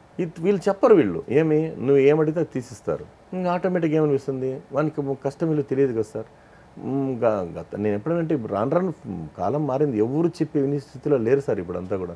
నాకు ఖచ్చితంగా బైక్ కావాలంటే కావాలంతే. ఇంకా దానికి మనం మామూలుగా ప్రభుత్వాలు చెప్తున్నాయి, ఎందుకు ఎవరైనా మైనర్ డ్రైవింగ్ వద్దురా బాబు ఉంటే కూడా అందులోనూ హెవీ ఫాస్ట్ బైక్స్ అర్ధాంతరంగా ఎంతమంది బిడ్డలు ప్రాణాలు కోల్పోతున్నారు సార్. ఇది కూడా ఏమంటే సార్ కఠినంగా ఉండక తప్పదు సార్. కొన్ని సందర్భాల్లో అక్కడ టైట్ అయితే తప్ప అన్నింటికీ మూలం ఫ్యామిలీ సార్. మీరు దయచేసి ఏమనుకోవద్దండి. కుటుంబం స్ట్రాంగ్గా ఉంటే ఆటోమేటిక్గా ట్రాక్ 100% పైకి నీట్గా సెట్ అయిపోతుంది సార్. వీళ్ళు మేమేమంటే పిల్లలు ఏమైపోతారని వీళ్ళు భయపడ్డాం, టీచర్స్ మేమేమన్నా అంటే వీళ్ళు ఏమంటారు, పేరెంట్స్ ఏమంటారని ఇక్కడ భయపడ్డాం. ఇంకా ఆటోమేటిక్గా ఏమవుతుంది, పరిధి దాటిపోతుంది సార్. దాటే లోపల పుణ్యకాలం పూర్తి అయిపోతుంది. ఈ మ్యూచువల్ అండర్స్టాండింగ్స్ కోసం చాలామంది ఏమంటారంటే పేరెంట్స్ మీటింగ్ పెడతారనుకోండి సార్, ఎక్కువ మంది పోలేని పరిస్థితి సార్. అంటే బయట అలా ఉన్నాయి, కారణాలు రకరకాలు ఉన్నాయి సార్, మీకు తెలుసు కదా సార్. అన్నీ కూడా ఏదో సామెత, ఇద్దరు కష్టపడితే తప్ప కుటుంబం గడవలేని పరిస్థితి. అంత ఫాస్ట్ అయిపోయింది సార్ సొసైటీ. అన్నింటికీ మార్గం ఒకటే సార్, భగవంతుడి దేవాలని మళ్ళా కోరేది ఒకటే. ఫస్ట్ స్ట్రాంగెస్ట్ ఫ్యామిలీ ఉండాలి. ఆ తర్వాత ఒక విద్యా వ్యవస్థలో కూడా సార్ ఒక గురువులు కూడా కొంచెం బాధ్యత తీసుకొని, చాలామంది ఉన్నారు సార్ బాధ్యత పనిచేసే మహానుభావులు చాలామంది ఉన్నారు. ఇంకొంత ఆడ ప్లస్లు మైనస్గా చేసుకొని ఇంకా మనం సర్దిద్దుకోగలిగితే మెరుగైన ప్రపంచం ఖచ్చితంగా వస్తుంది సార్. ఖచ్చితంగా. ఫైనల్గా తీసుకుంటే ఒక కానిస్టేబుల్గా మీరు ఈ మోటివేషనల్ క్లాసెస్ కావచ్చు, మిమిక్రీలో బాగా ఆకట్టుకు మీరు నవ్వుతూ 10 మంది నవ్విస్తున్నారు, చాలా హ్యాపీగా ఉంది. అయితే డిపార్ట్మెంటల్ పరంగా తీసుకుంటే ఒక కానిస్టేబుల్గా ఇప్పుడు రోజు హెడ్ కానిస్టేబుల్ కదా, సాధించిన ప్రగతి ఈ కేసు విషయంలో నేను కీలకంగా చేశాను, ఇది నాకు సంతృప్తిని ఇచ్చింది డిపార్ట్మెంటల్ అనేది ఏదైనా ఉందా? అంటే ఇప్పుడు గతంలో నేను అంటే లా అండ్ ఆర్డర్ తక్కువ చేశాను సార్, ఎక్కువ స్పెషల్ బ్రాంచ్లోనే ఉన్నాను. ఆ స్పెషల్ బ్రాంచ్లో ఉండి మన ఆంధ్ర కర్ణాటక సరిహద్దుల్లో ఈ తమిళ అక్రమ బియ్యం అని కానీ, లేకుంటే ఇల్లీగల్ ట్రాన్స్పోర్టేషన్స్ అప్పుడు గతంలో సార్ చాలా వరకు కేసులు పట్టుకున్నాను సార్ అప్పుడు నేను, అది వృత్తిపరంగా. ఓకే. తర్వాత ఎల్ఎండ్ఓ తక్కువే సార్, ఎస్బీని స్పెషల్ బ్రాంచ్ ఎక్కువ. తర్వాత కొన్ని కేసెస్ ఆఫీసర్స్ ఒప్పిస్తారు, మన పరిధి చిన్నది కదా సార్. మా ముందర ఎస్ఐ గారు ఉంటారు, లేదా ఇంకా సిఐ గారు, అంటే వాళ్ళ టీం వర్క్తో పాటు ఈ కొన్ని అంటే థెఫ్ట్ కేసెస్ ఉండొచ్చు, అన్ని ఉంటాయి కదా సార్. కేసులన్నీ కూడా అప్పుడు చేసుకోగలిగాను. ఏదో భగవంతుడి దేవల్ల ఏమంటే సార్ 32 years సర్వీస్ కంప్లీట్ అయింది. ఎన్ని ఏంటి సర్వీస్ ఉందండి? ఇంకొక 8 ఏళ్ళు ఉంది సార్. ఓకే. ఎస్ఐ అవుతారా? అవుతాను సార్. ఎస్ఐ ఇప్పుడు head constable, next ASI promotion ఉన్నారా? అవును సార్. ఎప్పుడు రావచ్చు ప్రమోషన్? ఈ సంవత్సరం ఆఖర్లు రావచ్చు అనుకుంటున్నాను. ASI promotion. అవును సార్. ప్రస్తుతం మదనపల్లి 2 Townలో ఉన్నారు. అవును సార్. ఓకే. రామ్మూర్తి గారు, మీ భవిష్యత్తు లక్ష్యం ఏంటండి? భవిష్యత్తు లక్ష్యం ఏమంటే సార్, నేను విద్యార్థి దశలో ఉండేటప్పుడు చాలా కష్టాలు పడ్డాను సార్. పడిన తర్వాత అనుకోకుండా నాకు అప్పుడు కొంతమంది గురువులు ఇచ్చిన ప్రోత్సాహం ఏమంటే, మనకు సొసైటీకి ఏదైనా మంచి చేయాలనే తపన ఉండేటప్పుడు నీకు నచ్చిన పని, అంటే మనకి ఇష్టమైన పని చేస్తే దాంతో కష్టం అనిపించదు సార్. అది ఎందుకో కానీ ఈ ఒక ఆర్ట్ నాకు దేవుడు ఇవ్వడం, తర్వాత వెంటనే ఒక స్పీచెస్ కంటే సార్ ఈ అంటే మోటివేషన్ క్లాసెస్కి చిన్నగా దారి తీయడంతో చాలా వరకు కూడా తృప్తి, గౌరవం మిగిలింది సార్. ఎందుకంటే ఎవరో స్టూడెంట్ 5 ఏళ్ళు 10 ఏళ్ళ ముందు వినింటారు మన మాటలు. ఆ వినిన తర్వాత కొద్దిగా అంటే సైలెంట్ మోటివేషన్లో ఒక రకమైన ప్రాక్టికల్గా తీసుకెళ్ళిపోతాను సార్ అందరినీ. అంటే అంటే అందరినీ కూడా కొంచెం మెడిటేషన్లోకి తీసుకుపోయి ఒక 5-10 నిమిషాలు ఆ పేరెంట్స్ పడే కష్టాన్ని, అలాగే చదువు మీద వాళ్ళకి ఇష్టం కలిగించే విధంగా, పైగా వాళ్ళు క్రాస్ వెళ్తే పడే కష్టాలు అన్నీ కూడా కళ్ళకు గంచినట్లు చెప్తే చాలామంది ఏడ్చేస్తారు సార్. అంటే పేరెంట్స్ కష్టాన్ని తలుచుకొని అప్పుడు వాళ్ళు సక్సెస్ అయిన తర్వాత నేను ఎదురుపడినప్పుడు చెప్తారు, సార్ నేను పలానా నాకు పోస్టింగ్ వచ్చింది, నేను టీచర్ అయ్యాను, నేను డాక్టర్ సెలెక్ట్ అయినాను అంటే ఎంత ఆనందం ఉంటుంది సార్. ఆ తృప్తే నన్ను చాలా వరకు బతికిస్తాను సార్. ఎందుకంటే 2012లో నాకు పాప క్యాన్సర్తో చనిపోయింది. అప్పుడు నాకు విద్యార్థి లోకమే నన్ను ఆదుకునింది సార్. మీ పాప క్యాన్సర్? అవును సార్. అందులో నేను ఒక ఐఆర్ఎం డిగ్రీ కళాశాల 34 members స్టూడెంట్స్ బస్ వేసుకొని వచ్చారు సార్. పాపకి ఎంతైనా బ్లడ్ ఇస్తూ ఉన్నారు, ఇంకెన్ని మిచ్చి వాళ్ళు రుణం తెచ్చుకోగలం సార్. అప్పుడు మెయిన్ మన నారాయణ మేస్త్రి గారు కానీ, తర్వాత మన శ్రీనివాసన్ టీచర్ కానీ, వీళ్ళందరూ నా వెన్నుదన్ను ఉన్నారు. అందరూ సార్ ఎంత ప్రే చేసినా, అప్పుడైతే ముఖ్యంగా నాకు ఈనాడు మేనేజర్ శ్రీనివాస నాయుడు గారు చాలా సపోర్ట్ చేసి బిడ్డను బతికించుకొని ట్రై చేశాను. కానీ అది బ్లడ్ క్యాన్సర్ కదా సార్. అంటే నేను ఎన్నోసార్లు అనుకుని ఎందుకున్నాం మనం భూమి మీద ఇవి బాధ చూడడానికి కూడా ఎన్నో బాధపడిన సందర్భాలు. అప్పుడు నన్ను ఆ పిల్లలే నన్ను మేల్కొల్పారు సార్, ధైర్యం చెప్పడం. ఆ బిడ్డలు చూసినప్పుడు లేచి నిలబడుకుంటా, లేదంటే ఇంక లేదు సార్, నేను నీళ్ళగా లేనమాట. ఇప్పుడు ఎంతమంది సంతానం మీకు? నాకు ఒక అబ్బాయి, అమ్మాయి సార్. తర్వాత అమ్మాయి చనిపోతారు. అబ్బాయి డిఆర్ దివాకర్, అతను కుప్పంలో సివిల్ ఇంజనీర్గా ఉన్నాడు. కోడలు కూడా అమ్మాయి హారిక, అమ్మాయి కూడా లాయర్, అడ్వకేట్ అనమాట. నేను ఇప్పుడు 7 years ఒంటరిగా ఉన్నాను. ఆ తర్వాత మళ్ళీ కొత్త జీవితం పెద్దవాళ్ళు చెప్పిన తర్వాత నేను మళ్ళీ మా ప్రజెంట్ శ్రీమతి గారి పేరు బ్యూలా సార్, అమ్మాయి కూడా MSc BEd. చిన్న పాప సార్, ఇప్పుడు నాకు వర్ణికా లిల్లియన్ అని అలా పాప నాకు తిరిగి వచ్చి. మీ వైఫ్ చనిపోయారా? చనిపోయింది సార్ 2014లో. ఎలా? బిడ్డ మీద బాధతో. అంటే తను, నేనైతే పిల్లలు చూసుకుంటా బయట తిరుగుతూ ఉండిపోతాం, కానీ వాళ్ళు కష్టం కదా సార్. ఉన్నటువంటి సిక్ అయింది. ఆ సిక్ అయిన తర్వాత చనిపోయింది సార్. అంటే ఒక 14. మళ్ళీ దాదాపు ఒక 7 years వరకు ఒంటరి జీవితమే గడిపాను. మళ్ళీ బాబు సెటిల్ అయిన తర్వాత ఇంకా వాళ్ళు ఇంకా కొత్త జీవితం ప్రారంభించాల్సి వచ్చింది సార్. ఓకే. మళ్ళీ మ్యారేజ్ చేసుకోవాలి పాప? అవును సార్. కొత్త జీవితంలో అంటే మళ్ళీ కూతురు వెనక్కి వచ్చిందంటారు సార్. సంతోషం అండి. ఎప్పుడు కూడా మీరు నవ్వుతూ సమాజాన్ని నవ్విస్తూ ఉండాలి.